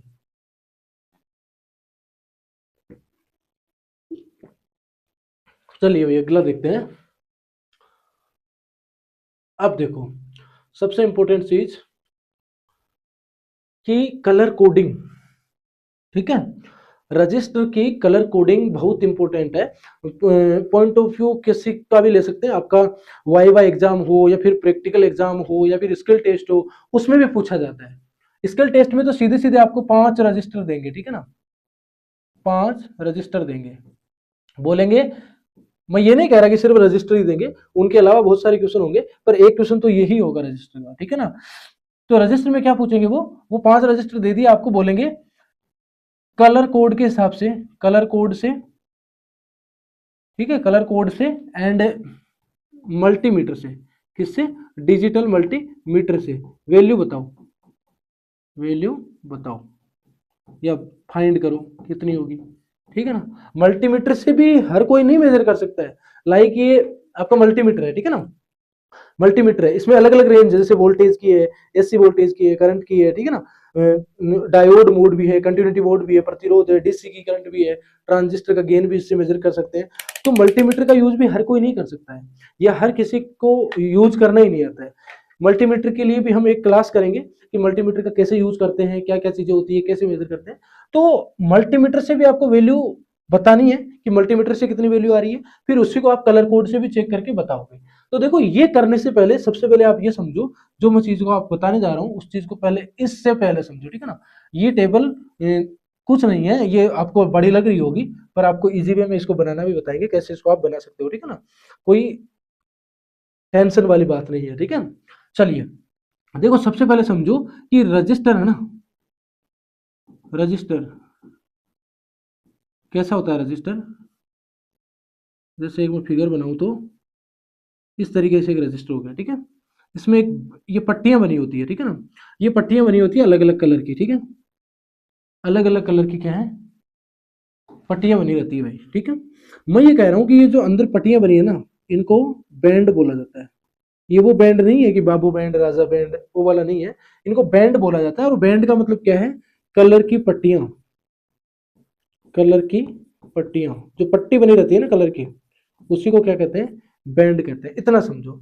मैं ये कह रहा हूं कि आपके पास जो रजिस्टर आएगा या आपने जो रजिस्टर यूज किया है वो जनरली 4 या 5 बैंड के होंगे, जो आप एनालॉग इलेक्ट्रॉनिक्स में यूज करते हो या पावर सप्लाई सर्किट या डिजिटल सर्किट्स में आप लगा रहे हो, वो जनरली आपको 4 या 5 बैंड के ही मिलेंगे, या वो 6 के भी मिल सकते हैं, ठीक है। पर मोस्ट ऑफ क्या मिलेंगे आपको, 4 या 5 के ही मिलेंगे, ठीक है। तो मैं ये कह रहा हूं कि 4 बैंड का मतलब क्या होता है वो ध्यान से समझना, और 5 बैंड का मतलब क्या होता है वो ध्यान से समझना, ठीक है। इतना आपको ध्यान रखना है। रजिस्टर के वैल्यू मेजर करने से पहले आपको सबसे पहले मैं एक जूम करके दिखा रहा हूं, एक प्रतिरोध दिख रहा होगा, ये 4 बैंड प्रतिरोध है, इसी की बात कर लेते हैं, ठीक है। तो अब कलर कोडिंग जब भी निकाली जाती है तो पहले मुझे ये देखना पड़ता है कि मुझे डिजिट कितने लेने हैं, ठीक है। मुझे मल्टीप्लायर कौन सा लेना है, मुझे टॉलरेंस कौन सा लेना है, ठीक है। तो देखो मैं बात करूं तो अगर मैं बात कर रहा हूं 4 बैंड की, ठीक है, कितनी बैंड की, 4 बैंड की, ठीक है।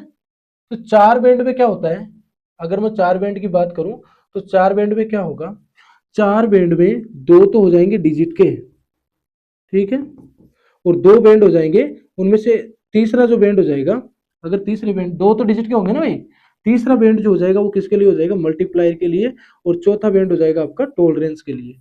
ये 4 का खेल है। 5 बैंड की बात कर रहे हैं, मान लो 5 बैंड की, तो 3 तो हो जाएंगे डिजिट के लिए, ठीक है, 3 हो जाएंगे डिजिट के लिए, चौथा हो जाएगा आपका मल्टीप्लायर के लिए, और पांचवा हो जाएगा आपका टॉलरेंस के लिए, ठीक है। ये बात क्लियर हुई है आपको कि 4 बैंड में कितने डिजिट लेते हैं, 5 बैंड में कितने डिजिट लेते हैं। सर 4 और 5 का तो समझ में आ गया कि 4 बैंड में तो 2 डिजिट ले रहे हो, 5 बैंड में 3 डिजिट ले रहे हो। अगर 6 बैंड आ जाएगा तो मैं कह रहा हूँ 6 बैंड आ जाएगा ना, तो इसमें भी लिख लो, 3 तो क्या हो जाएंगे डिजिट, ठीक है, चौथा क्या हो जाएगा आपका मल्टीप्लायर, पांचवा क्या हो जाएगा टॉलरेंस, और छठा क्या हो जाएगा टेम्परेचर। 4 5 6 समझ में आ गई। सर 3 आ जाएंगे तो चलो लो 3 का भी दुख दूर कर देते हैं। मान लो अगर आपके पास 3 आ गए, ठीक है, कितने आ गए, 3, 3 बैंड आ गए ना, तो क्या करना है, 2 डिजिट है, ठीक है, और एक मल्टीप्लायर है। सर 2 आ गए तो 1 डिजिट है और एक मल्टीप्लायर है, ठीक है ना, इस तरीके। हालांकि 2 और 3 आते नहीं है, 4 5 6 में से आपको मिलेंगे मोस्ट ऑफ, ठीक है। तो ये तो होगी आपके बैंड की कहानी, ठीक है। अब रजिस्टर को पढ़ना आना चाहिए, ये तो बैंड की कहानी है, समझ में आ गई आपको।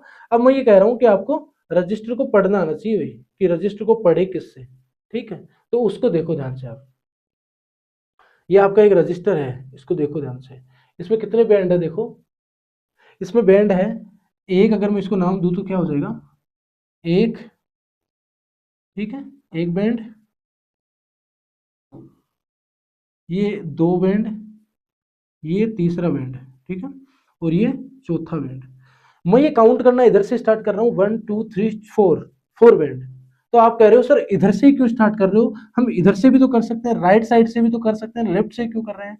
मैं ये कह रहा हूँ कि हाँ भाई हम इधर से भी कर सकते हैं, पर इधर से इसलिए नहीं कर रहे हैं क्योंकि आप देखो कि यहाँ पे 3 कलर में एक साथ है, कोई गैप नहीं है, फिर बहुत ज्यादा गैप है, और उसके बाद क्या है, आपका एक बैंड बनाया हुआ है।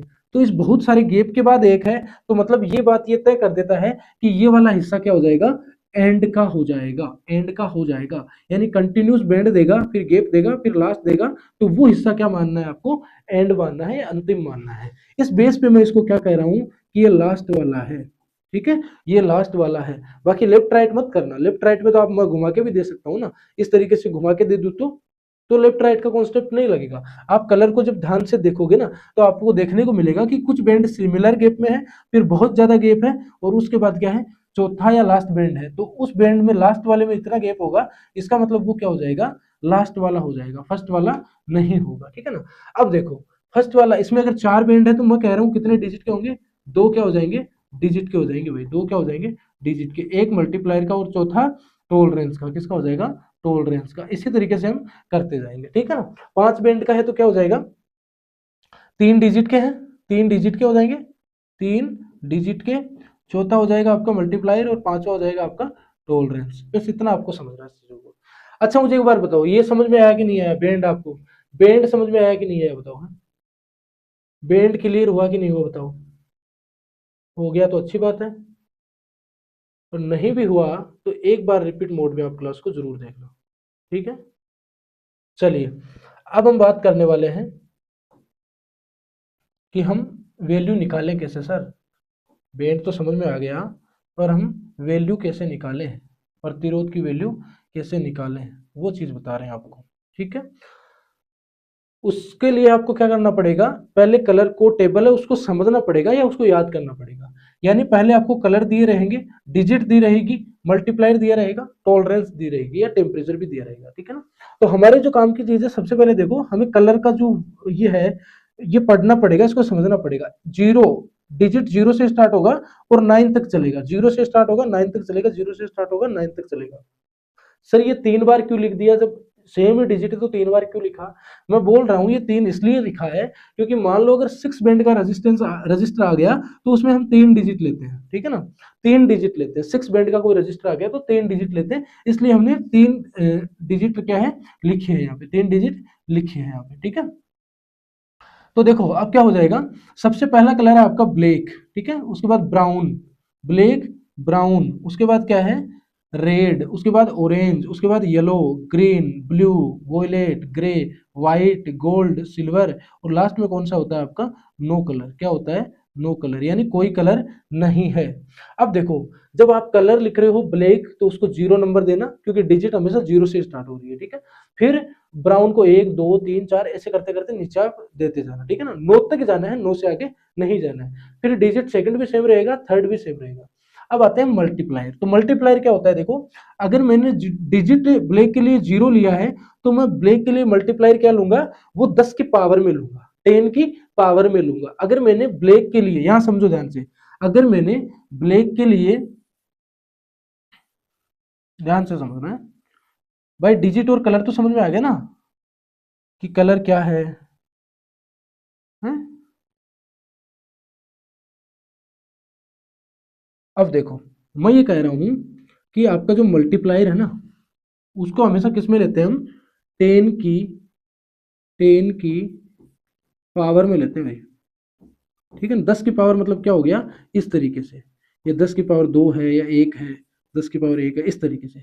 10 की पावर में लेने का क्या मतलब है वो देखो, 10 की पावर में लेने का मतलब ये है कि मान लो यहाँ पे क्या लिखा हुआ है, ब्लैक, ब्लैक का डिजिट कितना है, 0, तो 0 है ना ब्लैक का डिजिट, तो आपको मल्टीप्लायर ब्लैक का लिखना है तो क्या लिखोगे, 10 की पावर 0, ठीक है। अब 2 नंबर का जो, सॉरी दूसरा कलर है ब्राउन, उसके लिए डिजिट है 1, तो 1 के लिए क्या लिखोगे, 10 की पावर 1। इसी तरीके से आपको सबकी क्या है, पावर लिखनी है, ठीक है ना। तो ऐसे करते करते लास्ट व्हाइट तक जाओगे ना तो उसकी क्या हो जाएगी, 10 की पावर 9, क्यों, क्योंकि 10 की पावर 0 होगी, 10 की पावर 1 होगी, 10 की पावर 2 होगी, 10 की पावर 3 होगी, 10 की पावर 4 होगी, 10 की पावर 6 5 होगी, 10 की पावर 6 होगी, 10 की पावर 7 होगी, और 10 की पावर 8 होगी, और ऐसे करते करते उसके बाद क्या हो जाएगा, 10 की पावर 9 व्हाइट तक ऐसे आप चले जाओगे। ये हो गया आपका मल्टीप्लायर, ठीक है। अब टोलरेंस की बात करते हैं तो देखो ध्यान से देखना, टोलरेंस में भी क्या होता है, मल्टीप्लायर हम लेते हैं 10 की पावर में, टोलरेंस कैसे लेते हैं वो समझो। देखो आप, देखो टोलरेंस में क्या करना है, कलर की टोलरेंस कितनी होती है, कितना टोलरेट करता है, तो देखो यहाँ लिखा है ±1%, तो 1% किसकी होती है, 1% किसकी होती है, 1% उसकी होती है जिसका डिजिट नंबर 1 होता है। तो डिजिट नंबर 1 किसका होता है, ना तो ब्लैक का होता है, ब्राउन का होता है। ब्लैक तो 0 पे आता है ना, तो ब्राउन का 1 होता है, तो उसकी कितनी होगी, +-1%, +-1%। फिर आती है 2%, तो 2% किसकी हो जाएगी आपकी, दो वाले के लिए, दो जिस कलर का डिजिट 2 है उसके लिए क्या हो जाएगा, 2%। फिर 3% की बात करें तो वो किसके लिए हो जाएगी, जिसका कलर क्या है, 3% है उसके लिए। अब डायरेक्ट क्या है, 5% की बात कर रहे हैं, सॉरी 5 जिसका डिजिट है 5 उसकी बात कर रहे हैं, तो 5 के लिए क्या हो जाएगा, 0.5%, 0.5%। 6 के लिए बात कर रहे हैं तो 6 के लिए कह रहा है 0.25%, 0.25%, ठीक है, 0.25%। उसके बाद क्या कह रहा है कि 7 के लिए क्या है आपका, 0.1%, 0.1%, ठीक है। अब देखो गोल्ड और सिल्वर, गोल्ड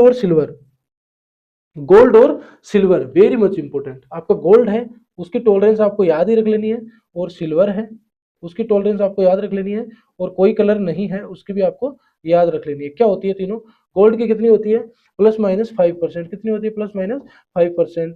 सिल्वर की कितनी होती है, +-10%। ये याद ही रख लेना है तीनों चीजें, वेरी मच इंपॉर्टेंट, यही सबसे ज्यादा पूछी जाती है। बाकी अगर ये चीज याद भी ना रहे तो कोई बात नहीं, ये चीज मत भूलना। नो कलर की क्या होती है, +-20%, ठीक है। इस तरीके से क्या है आपका टॉलरेंस, मल्टीप्लायर, डिजिट और कलर हम निकाल लेते हैं। इतना आपको समझना है, ठीक है।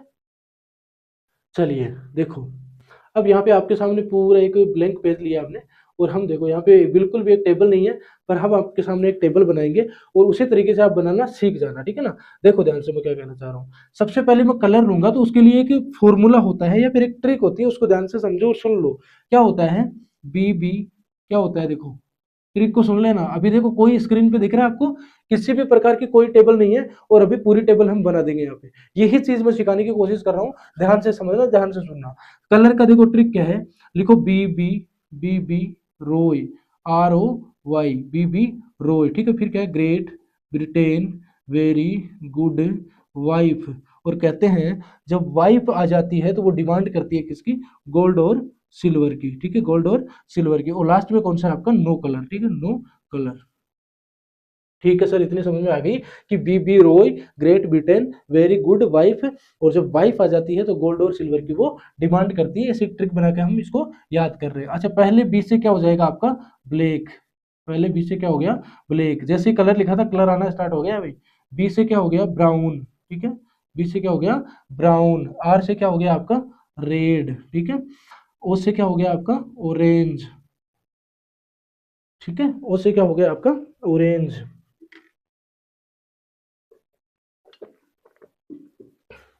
अगला वाई से क्या हो गया आपका, येलो, पीला जिसको बोलते हो। फिर अगला क्या हो गया, ग्रीन। जी से क्या हो गया, ग्रीन। बी से क्या हो गया, ब्लू। वी से क्या हो गया, वोयलेट। जी से क्या हो गया, ग्रे। डब्ल्यू से क्या हो गया, वाइट, ठीक है। और जी से क्या हो गया, गोल्ड। और एस आई से क्या हो गया, सिल्वर। निकली कि नहीं निकली, कलर निकाले कि नहीं निकाले। B Roy, Great Britain, very good wife. और जब वाइफ आ जाती है तो क्या होती है, सोना और चांदी है, डिमांड होती है गोल्ड और सिल्वर की। डिजिट के लिए ब्लैक के लिए 0 से स्टार्ट करेंगे ना, तो ब्लैक के लिए क्या कर दिया हमने, 0। ब्राउन के लिए 1, ठीक है। रेड के लिए 2, ऑरेंज के लिए 3, येलो के लिए 4, ग्रीन के लिए 5, ब्लू के लिए 6, वोयलेट के लिए 7, ग्रे के लिए 8, व्हाइट के लिए 9, ठीक है। गोल्ड, सिल्वर, नो कलर, इनकी कोई डिजिट होती नहीं है, ठीक है ना। अब सेम यही इसमें रहेगी डिजिट, 0 1 2 3 4 5 6 7 8 9, ठीक है ना, यही रहेगी सेम। और ये भी सेम, ये तो सेम लिख लेना भैया पे, ठीक है। अब हम बात कर रहे हैं मल्टीप्लायर की। तो जैसा मैंने बताया था मल्टीप्लायर होता है 10 की पावर में। तो देखो यहाँ पहले 0 था, तो 10 की पावर क्या हो जाएगी, 0। और 10 की पावर 0 क्या होती है, हमेशा 1, ठीक है, 1 होती है। किसी की भी पावर 0 क्या होती है, 1 होती है। और किसी की भी पावर 1 क्या होती है, वो खुद ही होता है। लाइक 10 की पावर 1 है तो वो 10 हो जाएगा, ठीक है ना, 10 हो जाएगा वो। अगला क्या हो जाएगा, 10 की पावर 1, तो ये क्या हो जाएगा, 10। 10 की पावर 2, 100। 10 की पावर 3, 100। 10 की पावर 4, 10 के, बोल सकता हूँ ना मैं। 10 की पावर 5, 100 के। 10 की पावर 6 क्या हो जाएगा, बताओ वो क्या हो जाएगा, 10 एम हो जाएगा ना, मेगा। ठीक है। 10 की पावर 7 क्या हो जाएगा, 100 मेगा, और 10 की पावर 8 क्या हो जाएगा, बताओ भाई,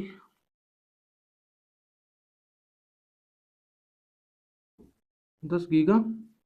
10 की पावर 9 क्या हो जाएगा, 100 गीगा। ठीक है, इस तरीके से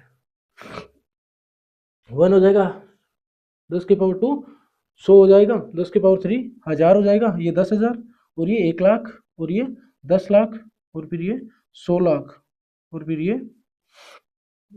100 लाख के बाद क्या आता है, करोड़। गीगा आ गया ना, मेगा से गीगा, फिर 100 गीगा। ठीक है, फिर हम बात कर रहे हैं कि तो मल्टीप्लायर में, ये तो नोक के हो गए ना भाई, देखो ये 1 का हो गया, ये 2 का हो गया, ये 3 का हो गया, ये 4 का, ये 5 का, ये 6 का, ये 7 का, ये 8 का, और ये 9 का। ठीक है ना, तो ये तो नहीं होगा ना, 10 गीगा तक होता है, या 1 गीगा तक। ठीक है ना, 100 में क्या हो गया, 1 गीगा या 10 गीगा। ठीक है ना, ये नहीं होगा, 9 तक ही होता है। ठीक है ना, कितना होता है, 9 तक ही होता है भाई। ठीक है, चलिए आगे देखो। जब हम बात कर रहे हैं मल्टीप्लायर की, तो गोल्ड का मल्टीप्लायर क्या होगा, मैं यहाँ लिख रहा हूँ, देखो वहां पे कलर गोल्ड की बात कर रहे हैं, तो ये कौन सा हो गया, गोल्ड। यहाँ छोटा सा लिख दे रहा हूँ, आप समझना, ये जो है तो मल्टीप्लायर वो किसके लिए, गोल्ड के लिए। तो गोल्ड का क्या होता है, 0.1%, या फिर 0.1। ठीक है ना, क्या लिखना है, 0.1%, में नहीं होता, 0.1। ठीक है, सिल्वर के लिए क्या होगा, सिल्वर के लिए वो हो जाएगा 0.01। मल्टीप्लायर है भाई, 0.01, 0.01, 0.01, ये 0.1 गोल्ड के लिए, और सिल्वर के लिए 0.01। ठीक है, इतना आपको ध्यान रखना है। फिर हम टॉलरेंस की बात कर रहे थे, तो देखो इसके 0 के लिए तो होती नहीं थी, 1 के लिए 1%, 2 के लिए 2%, 3 के लिए 3%, फिर 4 के लिए नहीं था, 5 के लिए था, 5 के लिए कितना था, 0.5 के लिए कितना था, 0.5%, 6 के लिए कितना था, 0.25%। ठीक है, इस तरीके से। ठीक है, परसेंट। आगे हम बात करें तो गोल्ड का कितना होता है टॉलरेंस, गोल्ड का होता है आपका ±5%। ठीक है, सिल्वर की बात करें तो कितना होता है, 10%, ±10%। अगर कोई कलर नहीं है, नो कलर की बात हो रही है तो क्या हो जाएगा, नो कलर की बात हो रही है तो क्या हो जाएगा, ±20%। इस तरीके से आप पूरी टेबल को बना सकते हो। देख लो, अभी आपके सामने यहाँ पे कुछ भी नहीं था, और अब पूरी टेबल यहाँ पे आ गई है। अब देखो इसका मतलब क्या है, टेबल का मतलब मैं बताता हूँ क्या है टेबल का। मान लो आपको ये दिया गया है कि रेड रेड ब्लैक, ठीक है, रेड रेड ब्लैक और गोल्ड, ये दे दिया। ठीक है ना, एक प्रतिरोध है जिसका कलर कोड है रेड रेड ब्लैक और गोल्ड। तो अब आपको इसकी ओम में वैल्यू बतानी है या प्रतिरोध ज्ञात करना है। तो 4 बैंड है, तो 4 बैंड का नाम सुनते ही मेरे माइंड में एक चीज आ गई कि सर 4 बैंड में आप दो तो किसके लोगे, दो तो किसके लिए लोगे, ये दो तो किसके लिए ले लोगे आप, शुरू के डिजिट के लिए, किसके लिए ले लोगे, डिजिट के लिए, डिजिट के लिए। ठीक है, डिजिट के लिए। ये किसके लिए ले लोगे सर, मल्टीप्लायर के लिए, और ये लास्ट वाला किसके लिए, टॉलरेंस के लिए। बस इतनी सी बात है, अगर इतना समझ में आ गया तो सब कुछ समझ में आ गया। रेड के लिए डिजिट क्या होता है बताइए, रेड के लिए क्या होता है, बी बी रो दो ही होता है। ठीक है ना, दो, फिर दूसरा भी डिजिट है तो दो। ठीक है, यहाँ दो और दो हो गया। फिर मल्टीप्लायर है तो इनटू, मल्टीप्लाई ब्लैक, ब्लैक का मल्टीप्लायर क्या होता है, ब्लैक ये होता है, तो मल्टीप्लायर क्या है, 10 की पावर 0, तो क्या हो गया, एक। फिर क्या है, प्लस माइनस। टॉलरेंस किसके लेनी है हमें, गोल्ड की, तो गोल्ड की टॉलरेंस क्या है, टॉलरेंस गोल्ड की +-5%, तो यहाँ कितना लिखा, +-5%। अब इसका मतलब क्या हो गया, 22 × 1 यानी 22, यहाँ लिख रहा हूँ फाइनल 22। ठीक है, फिर +-5%, और लास्ट में ओम। तो ये हो गया, आपने जो कलर दिया था उसका प्रतिरोध आ गया है रेड रेड ब्लैक गोल्ड का क्या आ गया, 22 +-5% ओम। ठीक है, इस तरीके से आपको कोई भी चीज दी जाएगी और उससे आप कवर अप कर सकते हो। ठीक है, चीजें निकाल सकते हो। जैसे आप क्वेश्चन आना स्टार्ट हो गया भाई, देखो क्वेश्चन करो, क्या कह रहे हैं कि आपको कलर कोड दिया जाएगा रेड वॉयलेट येलो गोल्ड। ठीक है ना, कितने कलर है, 4 है, रेड वॉयलेट येलो गोल्ड। अब लास्ट में गोल्ड है, इसका मतलब ये टॉलरेंस आ गया। ठीक है ना, टॉलरेंस आ गया है, किसकी टॉलरेंस पूछिए, गोल्ड की, कितनी होती है, ±5%। ठीक है, उससे जस्ट पहले वाला मल्टीप्लायर है, येलो कितने नंबर पे होता है, 4 नंबर पे। येलो कितने पे होता है भाई बताओ, 4 पे तो होता है ना, 0 से स्टार्ट होता है, 0 1 2 3 4, तो 4 पे। तो हमने क्या ले लिया, 4, यानी 10 की पावर क्या हो जाएगी, 4। ठीक है, वोयलेट कितने पे होता है, 7 नंबर पे, ये तो मल्टीप्लायर है। रेट कितने पे होता है? 2 पे, तो ये क्या हो जाएगा? रेट 2 पे है 2, दूसरा भी डिजिट लेना वोलेट का 7, तीसरा मल्टीप्लायर होता है किसका? येलो का, येलो का मल्टीप्लायर होता है 10 की पावर 4। 3-4 बार टेबल को बनाओगे ना तो मल्टीप्लायर याद ही हो जाएंगे कि किसका कितना होता है कितना नहीं होता, ठीक है ना। टॉलरेंस किसकी पूछिए? गोल्ड की, तो कितनी होती है? ±5%, ठीक है। तो ये क्या हो जाएगा? 27 इंटू कितना हो जाएगा? देखिए 10,000 हो गया ना, 27 इंटू 10,000 ±5%। और हल करें तो क्या कर सकते हैं? 270 कर दो इसको, गुणा 1,000 रख दो इधर, ये 10,000 था, 1,000 रख दिया उधर, भेज दिया 10 को, ठीक है। ±5%, इसको क्या बोल सकता हूँ मैं? 270 गुणा 1000 को क्या बोल सकता हूँ? किलो, ±5%। अरे 1 किलो में 1000 ग्राम ही तो होते हैं ना, या 1 किलो में कितने होते हैं? 1000 होते हैं। तो ये क्या हो गया? 270 के ±5 ओम। मैं ये कहना चाह रहा हूँ कि आप जब मल्टीमीटर उठाओगे और इसको रेजिस्टेंस मोड पे सेट करोगे मल्टीमीटर को, और इस कलर के कोड के जो प्रतिरोध है, रेड, वोलेट, येलो, गोल्ड, अगर आप मल्टीमीटर की प्रोब से उसको चेक करोगे तो आप इसमें क्या पाओगे? 270 ±5% हो सकता है, ठीक है ना। प्लस माइनस क्या हो सकता है? 5% हो सकता है, ठीक है। चलिए अगला और देखते हैं क्वेश्चन, ठीक है। एक क्वेश्चन और है, इसको और करते हैं। देखो अगला ये कह रहा है brown, black, orange, silver. Silver देखो, सिल्वर है तो टॉलरेंस पूछा है, ठीक है। ऑरेंज है तो क्या है? मल्टीप्लायर, टॉलरेंस से पहले तो मल्टीप्लायर ही आता ना भाई, ठीक है। फिर ये ब्लैक है तो क्या है? डिजिट है, डिजिट है। और ये ब्राउन है तो ये भी क्या है? डिजिट है, ठीक है। इस तरीके से डिफाइन कर लेना। ब्राउन का डिजिट क्या होता है? बी बी, 2 नंबर पे तो क्या हो जाएगा? 1, ठीक है। ब्लैक का डिजिट क्या होता है? 0, इंटू मल्टीप्लायर आ गया तीसरा मल्टीप्लायर, तो मल्टीप्लायर ऑरेंज का क्या होता है? 10⁻3, ठीक है। सिल्वर का क्या होता है? ±10%, ठीक है। निकाल लो, ये क्या हो जाएगा? 10 किलो, किलो हो गया ना, 10⁻3 क्या होता है? 10⁻3 1000 होता है ना, 10 × 10 × 10, तो क्या हो जाएगा? 1000, 1000 को क्या बोल देते हैं हम? किलो, ठीक है ना। तो 10 किलो ±10%, ठीक है। 10 किलो या फिर 10,000 ±10%। अब सर ±10% का क्या मतलब है वो भी हमें बता दो। देखो ±10% का क्या मतलब है उसको ध्यान से समझना आप। ±10% का मतलब ये है कि मेरे पास क्या है? 10,000 ओम है, 10 किलो बोलूं या 10,000 बोलूं, बात तो है कि, ठीक है। तो मेरे पास 10,000 ओम है, उसका 10% का 10% प्लस भी दिखा सकता है, और 10,000 का 10% माइनस भी दिखा सकता है। सर नहीं समझ में आया, चलो बताते हैं। अच्छा 10,000 का 10% कितना होता है? 10,000 का 10% होता है 100, कितना होता है? 100। तो अगर मैं ये 100 10,000 में जोड़ूंगा तो कितना हो जाएगा? 10,000 100। तो मेरा ये प्रतिरोध है ना, ब्राउन, ब्लैक, ऑरेंज, सिल्वर, ये वैल्यू भी दिखा सकता है ओम में, या फिर 10% कम भी दिखा सकता है। तो 10,000 में से मैं 100 घटा रहा हूं तो कितना बचेगा मेरे पास? 9,900, 9,990। 100 घटा रहा हूं तो कितना बचेगा? 9,910 बचेगा भाई, ठीक है। सॉरी 9,900, 900 ही बचेगा ना, 9,900, ठीक है, 9,900। तो यहाँ तक ये है ना 99 जिसको बोलते हैं, ये दो वैल्यू दिखा सकता है।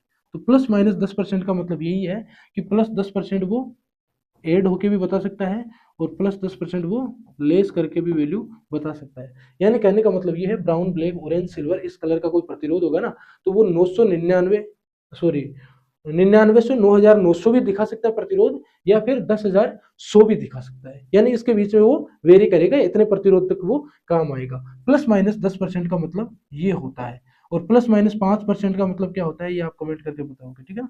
±5% का मतलब क्या होता है? वैल्यू यही रखनी है, प्रतिरोध यही रखना है। इसमें अगर मैं सिल्वर की जगह गोल्ड कर दूं ना, सिल्वर की जगह क्या कर दूं? गोल्ड कर दूं, तो गोल्ड का ±5% हो जाएगा ना भाई। तो उसका मतलब मैं समझना चाहता हूं कि इसकी ये तो मैक्सिमम रेंज है ना, ये तो मैक्सिमम रेंज होगी और ये मिनिमम रेंज होगी। तो आप मेरे को मैक्सिमम और मिनिमम रेंज बताओगे ±5% की, यानी मैक्सिमम क्या होगी और मिनिमम क्या होगी, ये दोनों रेंज आप मेरे को बताओगे, कमेंट करोगे, ठीक है। चलिए आगे देखते हैं। अब हम बात कर रहे हैं पावर रेटिंग की, कि पावर रेटिंग क्या होती है रजिस्टर की। देखो पावर रेटिंग का मतलब है, पावर रेटिंग का मतलब समझो ध्यान से, कि रजिस्टर रजिस्टर कितनी करंट झेल सकता है, रजिस्टर रजिस्टर कितनी कितनी कितनी करंट झेल सकता है, क्या कर सकता है, झेल सकता है या फिर हैंडल कर सकता है, ठीक है ना, झेल सकता है या फिर क्या है, वो हैंडल कर सकता है, हैंडल कर सकता है, यही क्या है आपका, हैंडल कर सकता है, यही क्या है आपका बताओ, रजिस्टर की पावर रेटिंग, ये चीज क्या कहलाती है आपकी, ये चीज क्या कहलाती है आपकी, पावर रेटिंग, क्या कहलाती है, पावर रेटिंग, ठीक है, क्या कहलाती है, पावर रेटिंग, इतना आपको ध्यान रखना और कुछ नहीं, ठीक है।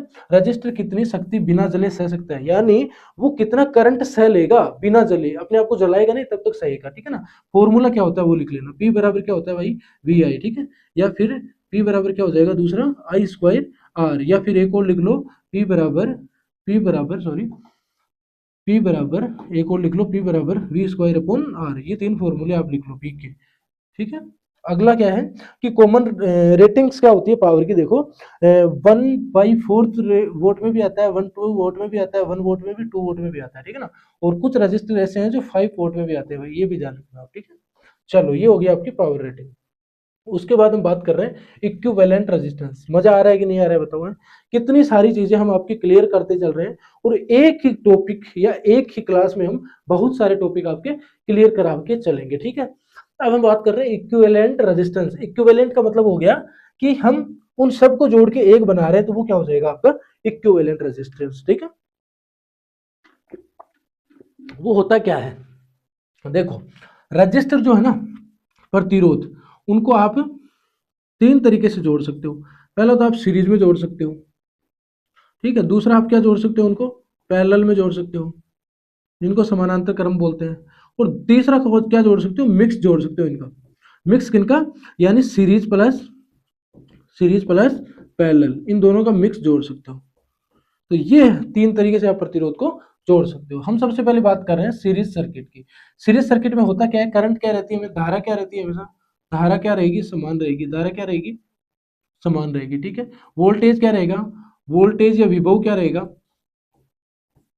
विभव क्या रहेगा, वोल्टेज या विभव क्या रहेगा, अलग अलग रहेगा, ठीक है ना। फॉर्मूला क्या होता है सीरीज का, सीरीज में फॉर्मूला देख लो, टोटल आरटी निकालने का फॉर्मूला है, आरटी बराबर R1 plus R2 plus R3 plus dot dot dot, जहां तक आप जोड़ रहे हो जितने प्रतिरोध आप तक, वो सारे क्या हो जाएंगे आपके आरटी या आर रेजिस्टेंस टोटल कैलकुलेशन निकालने का फॉर्मूला, ठीक है ना। ये फॉर्मूला होता है, ठीक है। तीन तरीके होते हैं भाई, सीरीज पैरेलल और मिक्स, यानी सीरीज पैरेलल दोनों, ठीक है। देखो क्या हो रहा है, एक आपको नीचे डायग्राम दिया गया है, उसमें वैल्यू लिखी गई है। अगर आपको नहीं दिख रहा है तो मैं आपको बता देता हूँ क्या वैल्यू लिखी गई है। यहाँ पे लिखा हुआ है 10 ओम, ठीक है, यहाँ पे लिखा हुआ है 20 ओम, ठीक है, यहाँ पे लिखा हुआ है 30 ओम।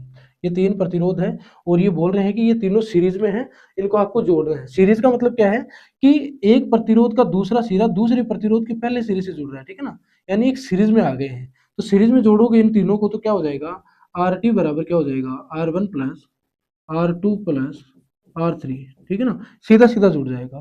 तो आर टी बराबर क्या हो जाएगा बताओ, R1 कितना है 10 ओम, प्लस R2 कितना है 20 ओम, प्लस 30 ओम, तो कितना हो गया, आर टी बराबर क्या हो जाएगा 60 ओम, ठीक है। तो इसका टोटल रेजिस्टेंस कितना आ जाएगा 60 ओम। ऐसा कोई भी सर्किट देगा, आपको पहचानना है कि सीरीज में लगा है या पैरेलल में लगा है, और उसके बाद आपको क्या करना है, रेजिस्टेंस को कैलकुलेट करना है। सीरीज का फॉर्मूला मैंने बता दिया कि सीरीज में इस तरीके से जुड़ता है। एक एग्जांपल भी दे दिया कि सीरीज में तीन लगे हैं, तीनों को डायरेक्ट जोड़ना है, और आपका ये आपका टोटल आ जाएगा। अब देखो इसमें इंपॉर्टेंट चीज क्या है कि सीरीज में, सीरीज जो होता है कनेक्शन, सीरीज होता है रेजिस्टेंस, उसमें जो टोटल आएगा ना सीरीज में, आरटी टोटल रेजिस्टेंस, वो सबसे बड़े वाले से भी बड़ा होगा, यानी वो सबसे बड़ा होगा सबसे बड़े वाले से भी। सर नहीं समझ में आया, क्या कहना चाहते हैं आप, सबसे बड़े वाले से भी बड़ा, वाले से भी बड़ा, ये लाइन लिख लो पहले आप, ठीक है। इसका मतलब क्या है कि इसमें मान लो तीन रेजिस्टेंस थे, ठीक है ना, कौन कौन से, R1 R2 और R3। तो देखो क्या था, 10 20 और 30, ये तीन ही तो थे। मैं ये कह रहा हूं कि जो RT आएगा ना वो सबसे बड़ा आएगा, RT आएगा वो सबसे बड़ा आएगा। इसका मतलब क्या है कि वो सबसे बड़े वाले से भी बड़ा है, यानी सबसे बड़ा 30 है तो उससे भी क्या है बड़ा आएगा RT। तो हमारा सबसे उससे भी तो बड़ा आया था ना 60 ओम, मैं ये कहना चाह रहा हूँ, ठीक है। चलो आगे क्या कह रहा है दूसरा, देखो दूसरा ये कह रहे हैं पैरेलल। अब दूसरा किस में जोड़ रहे हैं हम, पैरेलल में। और पैरेलल में किस तरीके से जुड़ते हैं, जैसे आपको डायग्राम में दिखा रखा है इस तरीके से, तीन प्रतिरोध है और तीनों पैरेलल में जुड़ते हैं। पैरेलल में क्या होता है भाई, देखो पैरेलल में क्या कह रहे हैं, वोल्टेज हमेशा क्या रहेगा, समान रहेगा, यानी विभव क्या रहेगा, सेम रहेगा। विभव क्या रहेगा, विभव क्या रहेगा, समान रहेगा। विभव क्या रहेगा, समान रहेगा। करंट क्या रहेगा, अलग अलग। करंट क्या रहेगा, अलग अलग। धारा क्या रहेगी, अलग अलग रहेगी भाई। धारा कितनी रहेगी, अलग अलग। ठीक है। फॉर्मूला क्या होता है, formula is very much important, मैं यहाँ लिख रहा हूँ। ठीक है, फॉर्मूला।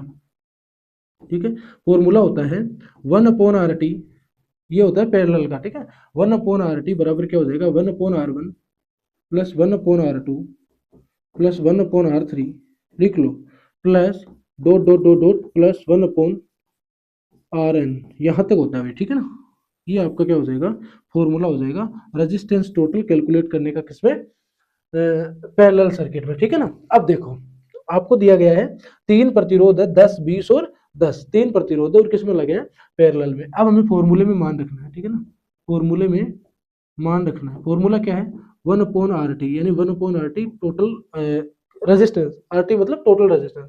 पहला है R1 10 ओम, दिख रहा है ना यहाँ पे 10 ओम, अगर नहीं दिख रहा है तो मैं लिख दे रहा हूँ। ठीक है, ये 20 ओम है और ये 10 ओम है। फिर से तो देखो 1/R1, R1 का मान कितना है, 10। ठीक है, प्लस 1/R2, R2 का मान कितना है, 1 बटे या 1/20। ठीक है, प्लस R3 का मान कितना है, 10, तो 1/10। ठीक है, इस तरीके से जोड़ो तो क्या आ जाएगा, 1/RT बराबर, एलसीएम लोगे कितना आएगा, 20।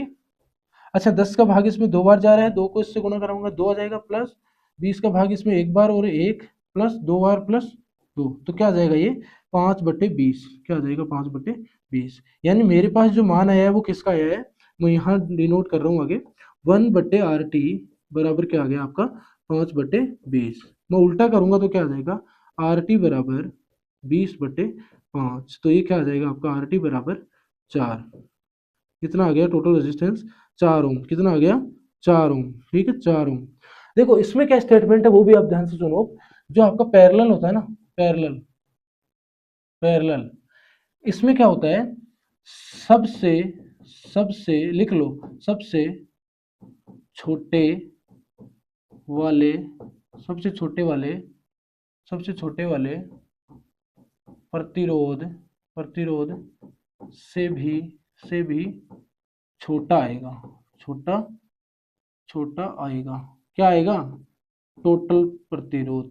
ठीक है, टोटल प्रतिरोध, यानी कि RT बराबर क्या हो जाएगा, छोटा आएगा किससे, सबसे छोटे वाले से भी, सबसे छोटे वाले से भी, ये कहना चाह रहा हूँ, सबसे छोटे वाले से भी,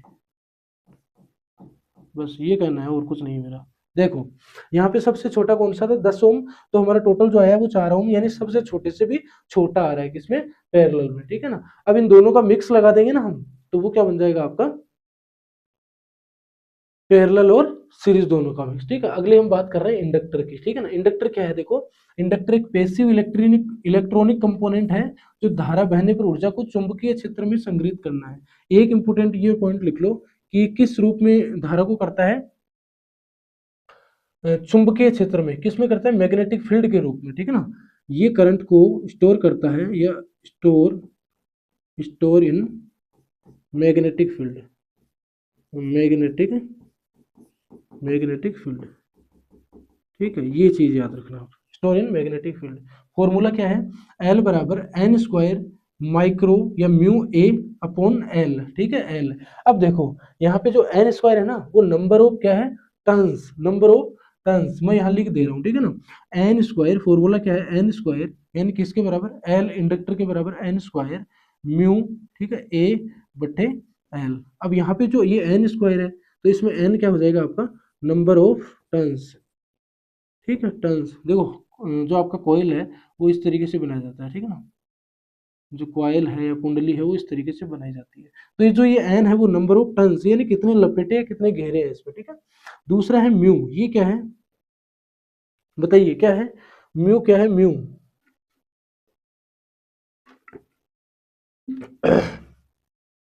ये म्यू क्या है, परमेबिलिटी। ठीक है, परमेबिलिटी क्या होती है, यानी कितने चुंबकीय क्षेत्र को वो अपने अंदर से गुजार लेगी, कोई भी कॉइल है वो कितने चुंबकीय क्षेत्र को अपने अंदर से गुजार लेगी, वही क्या कहलाती है आपकी परमेबिलिटी। ठीक है, फिर ए क्या है आपका, ए क्या हो जाएगा आपका एरिया। ठीक है, और एल क्या हो जाएगा आपका लेंथ ऑफ क्या हो जाएगा, लेंथ ऑफ मैग्नेटिक पाथ। ठीक है, length of magnetic path, length of magnetic path. ठीक है, मैग्नेटिक पाथ।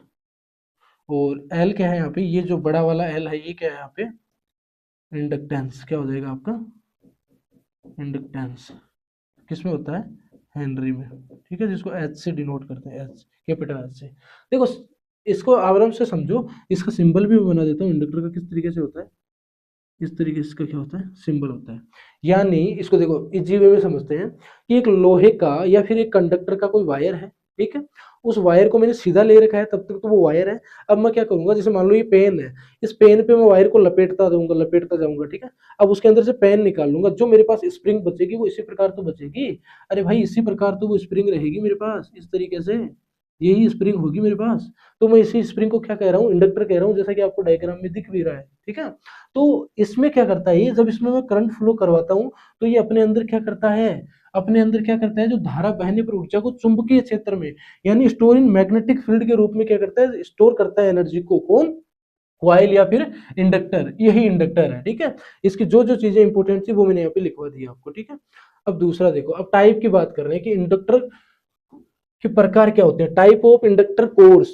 सबसे पहले तो हम बात कर रहे हैं कि जो इंडक्टर की कोर होती है वो कौन कौन सी टाइप की होती है। तो सबसे पहले है air core inductor. Air core inductor का मतलब क्या हो गया कि कोर में किसी भी प्रकार का कोई कोर नहीं है, यानी वहां पे कोर की जगह कौन काम कर रहा है, एयर, हवा काम कर रही है। और वो कैसे बनेगी, मान लो मेरे पास एक पेन है और उस पर मैं एक वायर लपेट दूं, लपेट दूं, लपेट दूं, लपेट दूं, और उसमें से पेन वापस निकाल लूं, तो उसके अंदर खालीपन दिखेगा और वो घूमी हुई दिखेगी आपको। तो वो क्या है, एयर कोर इंडक्टर। उसमें किसी भी प्रकार का कोई कोर नहीं है, इसमें कोई भी कोर नहीं है, कोर नहीं है। कोर की जगह क्या है, एयर है भाई, एयर। तो इसको क्या बोलते हैं, एयर कोर। देखो ये क्या कह रहा है, इसमें तार के बीच कोई धातु नहीं होती, केवल हवा कोर होता है, यानी एयर ही रहती है। इसकी विशेषता क्या है, नो कोर लॉसेज, इसमें कोई कोर लॉस नहीं होता। क्यों नहीं होता, क्योंकि इसमें कोर ही नहीं है, कोर की जगह एयर काम कर रही है। फिर आगे used for high frequency circuit, इसका यूज किया जाता है, किसका, एयर कोर इंडक्टर का यूज किया जाता है हाई फ्रीक्वेंसी सर्किट, उच्च आवृत्ति सर्किट में। इसका जो इंडक्टेंस है वो क्या होता है, कम होता है। सर इंडक्टेंस क्या होता है, अरे भाई जो ये इंडक्टेंस इंडक्टर है, इसका जो गुण है, इसका गुण क्या है, इस इंडक्टर का गुण क्या है, इसका गुण है धारा को स्टोर करना, धारा को स्टोर करना, यही तो गुण है ना इसका, स्टोर करना। बट किस फॉर्म में, चुंबकीय क्षेत्र के रूप में, चुंबकीय क्षेत्र के रूप में। ठीक है, रूप में। तो ये गुण है, ये गुण है इसका, इसका इंडक्टर का ये गुण है। तो इस गुण को ही क्या कहते हैं हम, इंडक्टेंस। क्या कहते हैं, इंडक्टेंस या फिर चुंबकत्व है। ठीक है, सॉरी प्रेरकत्व है। ठीक है, प्रेरकत्व, इंडक्टेंस या फिर प्रेरकत्व, इतनी सी बात आपको समझनी है। एग्जांपल के लिए क्या है, रेडियो ट्यूनिंग कोयल एचएफ फिल्टर्स। रेडियो ट्यूनिंग कोयल में इसका उपयोग किया जाता है एयर कोर कंडक्टर का। ठीक है, दूसरा है आपका आयरन कोर कंडक्टर। देखो अब नाम से ही पता लग रहा है कि अब जो इसके नीचे जो अंदर बना हुआ है ना, देखो ऊपर तो ये घुमावदार बनी हुई है, इसके नीचे क्या लगा रखा है, एक आयरन की कोर लगा रखी है, ये दिख रही है आपको, ये क्या है, एक आयरन की कोर है इसके अंदर। ठीक है, इस तरीके से। तो ये आयरन की कोर है, उसके ऊपर क्या है, क्वाइल लगाई गई है, आयरन की कोर है उस पर क्वाइल लगाई गई है। तो इसकी विशेषता क्या है, देखो इसमें लोहे का कोर होता है जिससे चुंबकीय क्षेत्र मजबूत होता है, यानी अब इसमें जो चुंबकीय क्षेत्र होगा वो क्या हो जाएगा, मजबूत हो जाएगा। फीचर क्या है, देखो हायर इंडक्टेंस, इसका इंडक्टेंस क्या होता है, ज्यादा होता है, किसके मुकाबले, एयर कोर के मुकाबले। एयर कोर से क्या हो जाएगा, एयर कोर से ज्यादा, एयर कोर से क्या हो जाएगा, ज्यादा। ठीक है, good for low frequency circuit, low frequency circuit के लिए ये अच्छा है। कोर लॉस पॉसिबल, अब कोर लॉस इसमें होता है, क्यों, क्योंकि इसके अंदर अब लोहे की कोर है। ठीक है ना, आयरन की कोर है। उदाहरण के लिए पावर सप्लाई में इसका यूज किया जाता है, ट्रांसफार्मर में इसका यूज किया जाता है, लो फ्रीक्वेंसी चौक बनाने के इसका यूज किया जाता है। ठीक है, इसका आयरन कोर इंडक्टर का। ठीक है, अगला है फेराइट कोर इंडक्टर। ठीक है, ferrite core inductor. Ferrite core inductor क्या होता है, यूज फेराइट मैग्नेटिक सेरामिक। ये जो इसके अंदर दिख रही है ना, ये ब्लैक ब्लैक सी, ये क्या है, पूरे के अंदर है, नीचे से गई हुई है, ठीक है ना, इसके ऊपर ये लपेटा गया है फिर, ठीक है, कोर बनाई गई है, एक पॉइंट ये निकाल दिया, एक ये निकाल दिया।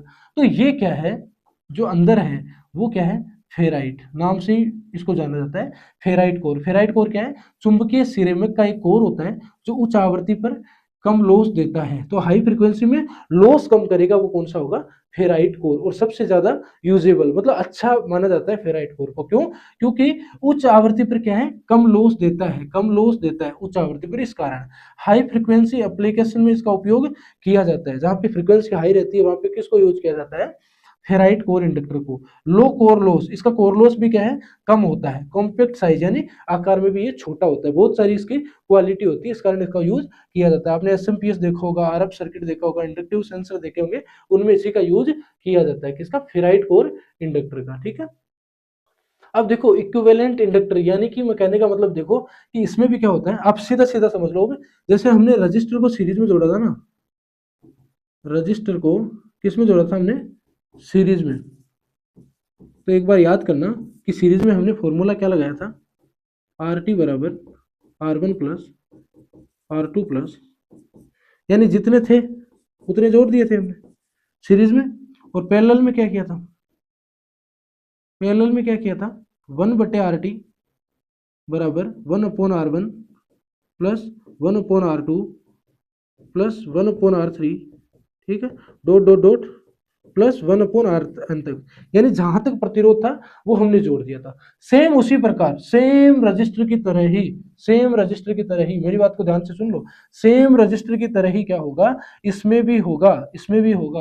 कैसे होगा देखो, अगर मैं LT कर रहा हूं सीरीज में कर रहा हूं क्या, LT, यानी LT का मतलब क्या हो गया, LT का मतलब हो गया टोटल इंडक्टेंस, ठीक है, इंडक्टेंस। तो वो क्या करूंगा मैं, L1 plus L2 plus L3 plus dot dot dot plus जहां तक है वहां तक, ठीक है। और अगर मैं पैरेलल में करूंगा, यार कंफ्यूज मत होना, ठीक है, पैरेलल में करूंगा तो क्या हो जाएगा, 1/LT बराबर क्या हो जाएगा, 1/L1 प्लस 1/L2। बिल्कुल कंफ्यूज नहीं होना, जैसे प्रतिरोध जोड़ते हैं वैसे ही जुड़ेगा, ठीक है, प्लस डॉट डॉट डॉट जहां तक है वहां तक 1/LN तक। ये आपका क्या हो जाएगा, फॉर्मूला हो जाएगा, ठीक है। अब देखो मैं आपको, ठीक है, तो कंफ्यूज नहीं होना है बिल्कुल भी। सीरीज में जैसे आपका रजिस्टर जुड़ता है, ठीक उसी प्रकार पैरेलल में आप जैसे रजिस्टर जुड़ता है वैसे ये जुड़ेगा। यानी कि LT अगर जोड़ना है मेरे को सीरीज में तो L1 L2 इस तरीके से मैं जोड़ दूंगा, और अगर मेरे को पैरेलल में जोड़ना है तो LT क्या हो जाएगा, 1/LT बराबर 1/L1, इस तरीके से मैं जोड़ दूंगा 1/L2, इस तरीके से, और कुछ नहीं है, ठीक है ना। अब देखो एल इक्विवेलेंट क्या है, वही है, देखो सीरीज में वही है ना, L1 L2 L3। कॉन्सेप्ट क्या है इसमें, देखो कॉन्सेप्ट क्या कह रहा है इसमें, सेम करंट फ्लो है ना, सेम करंट फ्लो होती है वही सबसे, ठीक है ना, same current flow, magnetic energy add होती जाती है जैसे रजिस्टर में होता है वैसे। टोटल इंडक्टेंस इंक्रीज होता है, भाई जुड़ेगा तो इंक्रीज तो होगा ही ना, L1 में L2 जुड़ जाएगा, फिर दोनों में L3 जुड़ जाएगा, तो वो तो इंक्रीज होता ही जाएगा, ठीक है। चलिए अब हम बात कर रहे हैं पैरेलल में, ठीक है, तो इसमें तो बताने की जरूरत होनी नहीं चाहिए। पैरेलल में क्या होता है, सेम वही होता है, 1/L इक्विवेलेंट या LT बराबर 1/L1 प्लस 1/L2, और डॉट डॉट जहां तक है वहां तक हम कर लेंगे, ठीक है ना। कॉन्सेप्ट क्या होता है इसमें, वोल्टेज सेम रहता है, ठीक है ना, वोल्टेज इसमें क्या रहता है, सेम रहता है, ठीक उसी प्रकार जैसे हमने रजिस्टर में बताया, ठीक है ना। रजिस्टर में भी क्या होता है, समान या फिर सेम होता है, और ये क्या हो जाएगी, करंट क्या हो जाएगी, अलग अलग हो जाएगी, ठीक है ना। सेम वही कॉन्सेप्ट है जो आपका रजिस्टर में लग रहा है, बस यहाँ पे क्या है, इंडक्टेंस है, L1 लिखना है, L2 लिखना है, L3 लिखना है, और रजिस्टर में आप क्या लिख रहे थे, R1 R2 R3 लिख रहे थे, ठीक है ना, और कुछ नहीं है। टोटल इंडक्टेंस डिक्रीज होता है, ठीक है ना, इसमें भी घटता है, वहां पे भी घट रहा था और यहाँ पे भी घट रहा है। एग्जाम्पल क्या हो जाएगा इसमें, मैं लिख दे रहा हूँ, देखो फॉर एग्जाम्पल, इसको आप करके बता देते हैं, चलो ठीक है, आपको एक क्वेश्चन इसका करके बता देते हैं कैसे होगा। जैसे मान लो मेरे पास 3 इंडक्टर है, ठीक है, 3 इंडक्टर है, 2 हेनरी, 3 हेनरी, 6 हेनरी, ठीक है, इस तरीके से।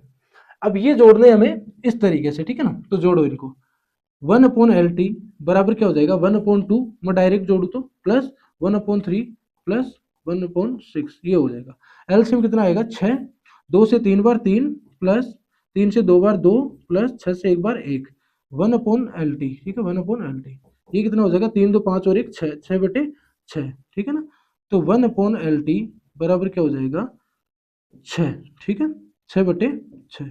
उल्टा करूंगा तब भी वही आएगा, तो 1/LT बराबर क्या आ जाएगा 1, ठीक है 1/1। अब LT बराबर क्या आ जाएगा इसका 1, यानी कि 1 हेनरी, 1 हेनरी। अब देखो डिक्रीज हुआ कि नहीं हुआ, यहाँ 2 था या 3 था या 6 था, बड़े ही थे, और घट के कितना आ गया अब 1 हेनरी या फिर 1 हेनरी, ठीक है। चलिए ये इसका एग्जांपल था। अब हम बात कर रहे हैं इंडक्टेंस की। तो जैसे मैंने आपको इंडक्टेंस बता दिया है क्या होता है, किसी कुंडली में वह गुणधर्म जो धारा में होने वाले बदलाव का विरोध करता है वही क्या होता है आपका इंडक्टेंस होता है, ठीक है, सॉरी इंडक्टेंस होता है, ठीक है। इंडक्टेंस जिसको हिंदी में प्रेरकत्व कहते हैं, प्रेरकत्व वह गुण है जिसके कारण कोई कुंडली धारा प्रवाहित होने में वाले परिवर्तन का विरोध करती है। यानी वो कुंडली ये कह रही है कि मेरे अंदर अगर आपने करंट दे दिया है तो उसी वे से उसको फ्लो होने दीजिए। अगर आप थोड़ा भी करंट के इनपुट में, मान लो आप इनपुट में चेंज कर रहे हो ना, मान लो पहले आप 2 एम्पियर करंट दे रहे हो कंटिन्यू, ठीक है, एक कोई कॉइल है उसको 2 एम्पियर करंट आप दिए जा रहे हो, फिर आप उसमें से क्या कर रहे हो, यहाँ पे 1.7 एम्पियर कर रहे हो, ठीक है ना, या फिर 2.5 एम्पियर कर रहे हो, तो ये इसका विरोध करती है। कौन? ये चीज देने पे कॉइल क्या करती है, विरोध करती है। ये चीज कहना चाह रहा हूँ, ये कह रहा है कि करंट बदलना चाहे इंडक्टर रोकता है। करंट अगर आप बदलना चाहोगे तो इंडक्टर कहेगा प्लीज आप ऐसा मत करो, ऐसा मेरे साथ अन्याय मत करो। यही क्या कहलाता है आपका इंडक्टेंस, या यही क्या है प्रेरकत्व है। यही इंडक्टर का गुण है कि वो अपने में धारा में होने वाले बदलाव का विरोध करता है, ठीक है ना। चलिए अब हम बात कर रहे हैं रिएक्टेंस। देखो इंडक्टेंस हमने जाना है, रिएक्टेंस क्या होता है। रिएक्टेंस को सीधे सीधे समझो, रिएक्टेंस वह प्रतिरोध है जो एसी अल्टरनेटिव करंट में इंडक्टर या कैपेसिटर दिखाता है। रिएक्टेंस वह प्रतिरोध है, यानी एसी में रजिस्टर भी तो प्रतिरोध दिखाता है ना, एसी और डीसी दोनों में दिखाता है, बट एसी में जो रजिस्टर दिखाएगा, प्रतिरोध दिखाएगा, कौन? इंडक्टर या कैपेसिटर, उसको हम क्या कहते हैं, रिएक्टेंस कहते हैं। उसी को हम क्या कहते हैं, रिएक्टेंस कहते हैं। रिएक्टेंस देखो यहाँ लिखा है, रिएक्टेंस बराबर एसी में अपोजिशन, एसी में अपोजिशन, यानी एसी में जो रुकावट होगी उसको क्या कहेंगे हम, रिएक्टेंस। और रेजिस्टेंस किसको कहेंगे, डीसी और एसी दोनों में अपोजिशन होगा, वो क्या होगा, रेजिस्टेंस। अब मुख्य बिंदु देख लो इसके क्या है, ध्यान से समझो यार, कि रेजिस्टेंस तो वो है, रेजिस्टेंस तो वो है जो रजिस्टर के कारण एसी और डीसी दोनों में होता है, एसी और डीसी दोनों में होता है, ठीक है ना। और रिएक्टेंस वो है, रिएक्टेंस वो है, रिएक्टेंस वो है जो एसी में होता है, बट किसके कारण, कैपेसिटर और इंडक्टर के कारण, कैपेसिटर और इंडक्टर के कारण, कैपेसिटर और इंडक्टर के कारण, इन दोनों के कारण एसी में जो रुकावट पैदा होगी उसको हम रिएक्टेंस कहेंगे। और रेजिस्टेंस किसके कारण होता है, रजिस्टर के कारण। किसके कारण होता है, रजिस्टर के कारण। इतना सा आपको ध्यान रखना, ठीक है ना। रेजिस्टेंस केवल, यहाँ सब कुछ मेंशन है, रेजिस्टेंस केवल एसी में ही दिखाई देता है। इंडक्टिव रिएक्टेंस को कहते हैं एक्सेल, ठीक है ना, क्या कहते हैं, एक्सेल। ये क्या होता है आपका इंडक्टिव रिएक्टेंस, क्या हो जाएगा आपका इंडक्टिव रिएक्टेंस, इंडक्टिव रिएक्टेंस, ठीक है, इंडक्टिव रिएक्टेंस, ये हो गया आपका एक्सेल, ठीक है। और एक होता है एक्ससी, इसको क्या कहेंगे, capacitive, capacitive, capacitive reactance, capacitive reactance, ठीक है। ये आपका हो गया कैपेसिटिव रिएक्टेंस, ये इसको कहते हैं, ठीक है। चलिए आगे और बताइए, आगे ये कह रहा है कि inductive reactance XL inductor oppose करता है एसी करंट को, ठीक है ना, यानी इंडक्टर के द्वारा अपोज किया जाएगा एसी करंट को, तो वो आपका इंडक्टिव रिएक्टेंस कहलाएगा, ठीक है। कैपेसिटर द्वारा अपोज किया जाएगा एसी को, तो वो क्या कहलाएगा आपका कैपेसिटिव रिएक्टेंस कहलाएगा, ठीक है ना। अच्छा इस रिएक्टेंस की यूनिट भी लिख लो भाई, इसकी यूनिट होती है, वो होती है ओम, क्या होती है, ओम, जिसको बोलते हैं OHM, ओम, ठीक है, ओम इसकी यूनिट होती है, ठीक है। चलिए आगे देखते हैं, ठीक है। फॉर्मूला देख लो, वेरी मच इंपॉर्टेंट, ठीक है। फॉर्मूला किसका, इंडक्टिव रिएक्टेंस का, क्या होता है, लिख लो, एक्सएल बराबर 2 पाई एफ एल, ठीक है ना, एक्सएल बराबर 2 पाई एफ एल, ये होता है आपका फॉर्मूला, ठीक है। कैपेसिटिव का भी लिख लो, एक्सएल बराबर 1/2 पाई एफ सी, ठीक है, ये होता है आपका कैपेसिटिव रिएक्टेंस, कैपेसिटिव रिएक्टेंस, और ये इंडक्टिव रिएक्टेंस, ठीक है। XL inductive reactance, एक्ससी capacitive reactance, दोनों की यूनिट क्या होती है, दोनों की यूनिट क्या होती है, या रिएक्टेंस की यूनिट क्या होती है, ओम, ठीक है, क्या होती है, ओम, या फिर इस तरीके से ओम, ठीक है। चलिए अब हम बात कर रहे हैं इंडक्टर के एग्जाम्पल। एग्जाम्पल देखो क्या है, एसी करंट को इंडक्टर अपोज करता है, ऑब्वियस सी बात है, और इस अपोज को ही हम रिएक्टेंस कहते हैं। हाई फ्रीक्वेंसी अधिक अपोजिशन, अगर एसी में करंट में हाई फ्रीक्वेंसी होगी तो अपोजिशन और ज्यादा होगा। अब कैपेसिटर का एग्जांपल क्या कह रहा है, एसी करंट को कैपेसिटर अपोज करता है ना, हाई फ्रीक्वेंसी होगी कम अपोजिशन, हाई फ्रीक्वेंसी होगी तो कम अपोजिशन। एसी में क्या करता है, रिएक्टेंस काम करता है, एसी में रिएक्टेंस काम करता है, और डीसी में क्या करता है, इंडक्टर शॉर्ट सर्किट की तरह काम करता है और कैपेसिटर ओपन सर्किट की तरह काम करता है। ध्यान से सुनो, डीसी में इंडक्टर, ये वेरी मच इंपॉर्टेंट पॉइंट है, यहाँ लिख रखा है, डीसी में इंडक्टर शॉर्ट सर्किट की तरह और कैपेसिटर ओपन सर्किट की तरह काम करता है। इंडक्टर देखो, एक्सएल समानुपाती एफ, जैसे फ्रीक्वेंसी बढ़ेगी अपोजिशन बढ़ेगा, ये चीज हमने यहाँ पे भी लिख रखी है, ठीक है ना। और कैपेसिटर में क्या होता है, एक्ससी कैपेसिटिव इंडक्टेंस 1/f, यानी फ्रीक्वेंसी बढ़ेगी तो अपोजिशन घटेगा, एक दूसरे का उल्टा होता है, ठीक है। चलिए, तो ये थी आज की क्लास। आई होप आपको चीज़ें समझ में आई हैं, और हमने कोशिश करी है कि आपका जो 1 आवर की क्लास है या उससे ज़्यादा ही क्लास है, 2 आवर की क्लास है, उसमें ही सारी चीज़ें आपको कवर करवाई है, और बहुत सारे टॉपिक आज हमने क्लियर करवाए हैं। और सारे जो टॉपिक है वो एग्जाम पॉइंट ऑफ व्यू से वेरी मच इंपॉर्टेंट है, इसको ध्यान से नोट डाउन कर लो, इनको ध्यान से आप रिवीजन क्लास में पढ़ते रहना, ये आपके बहुत ही काम आने वाली चीज़ है, ठीक है। बाकी आपको किसी भी क्वेश्चन में डाउट लग रहा है, कुछ पूछ रहे हैं, तो आप कमेंट कर दीजिए, हम उसका तुरंत आपको आंसर कर देंगे, ठीक है। Wish you all the best, मिलते हैं किसी नेक्स्ट क्लास में, तब तक के लिए टेक केयर।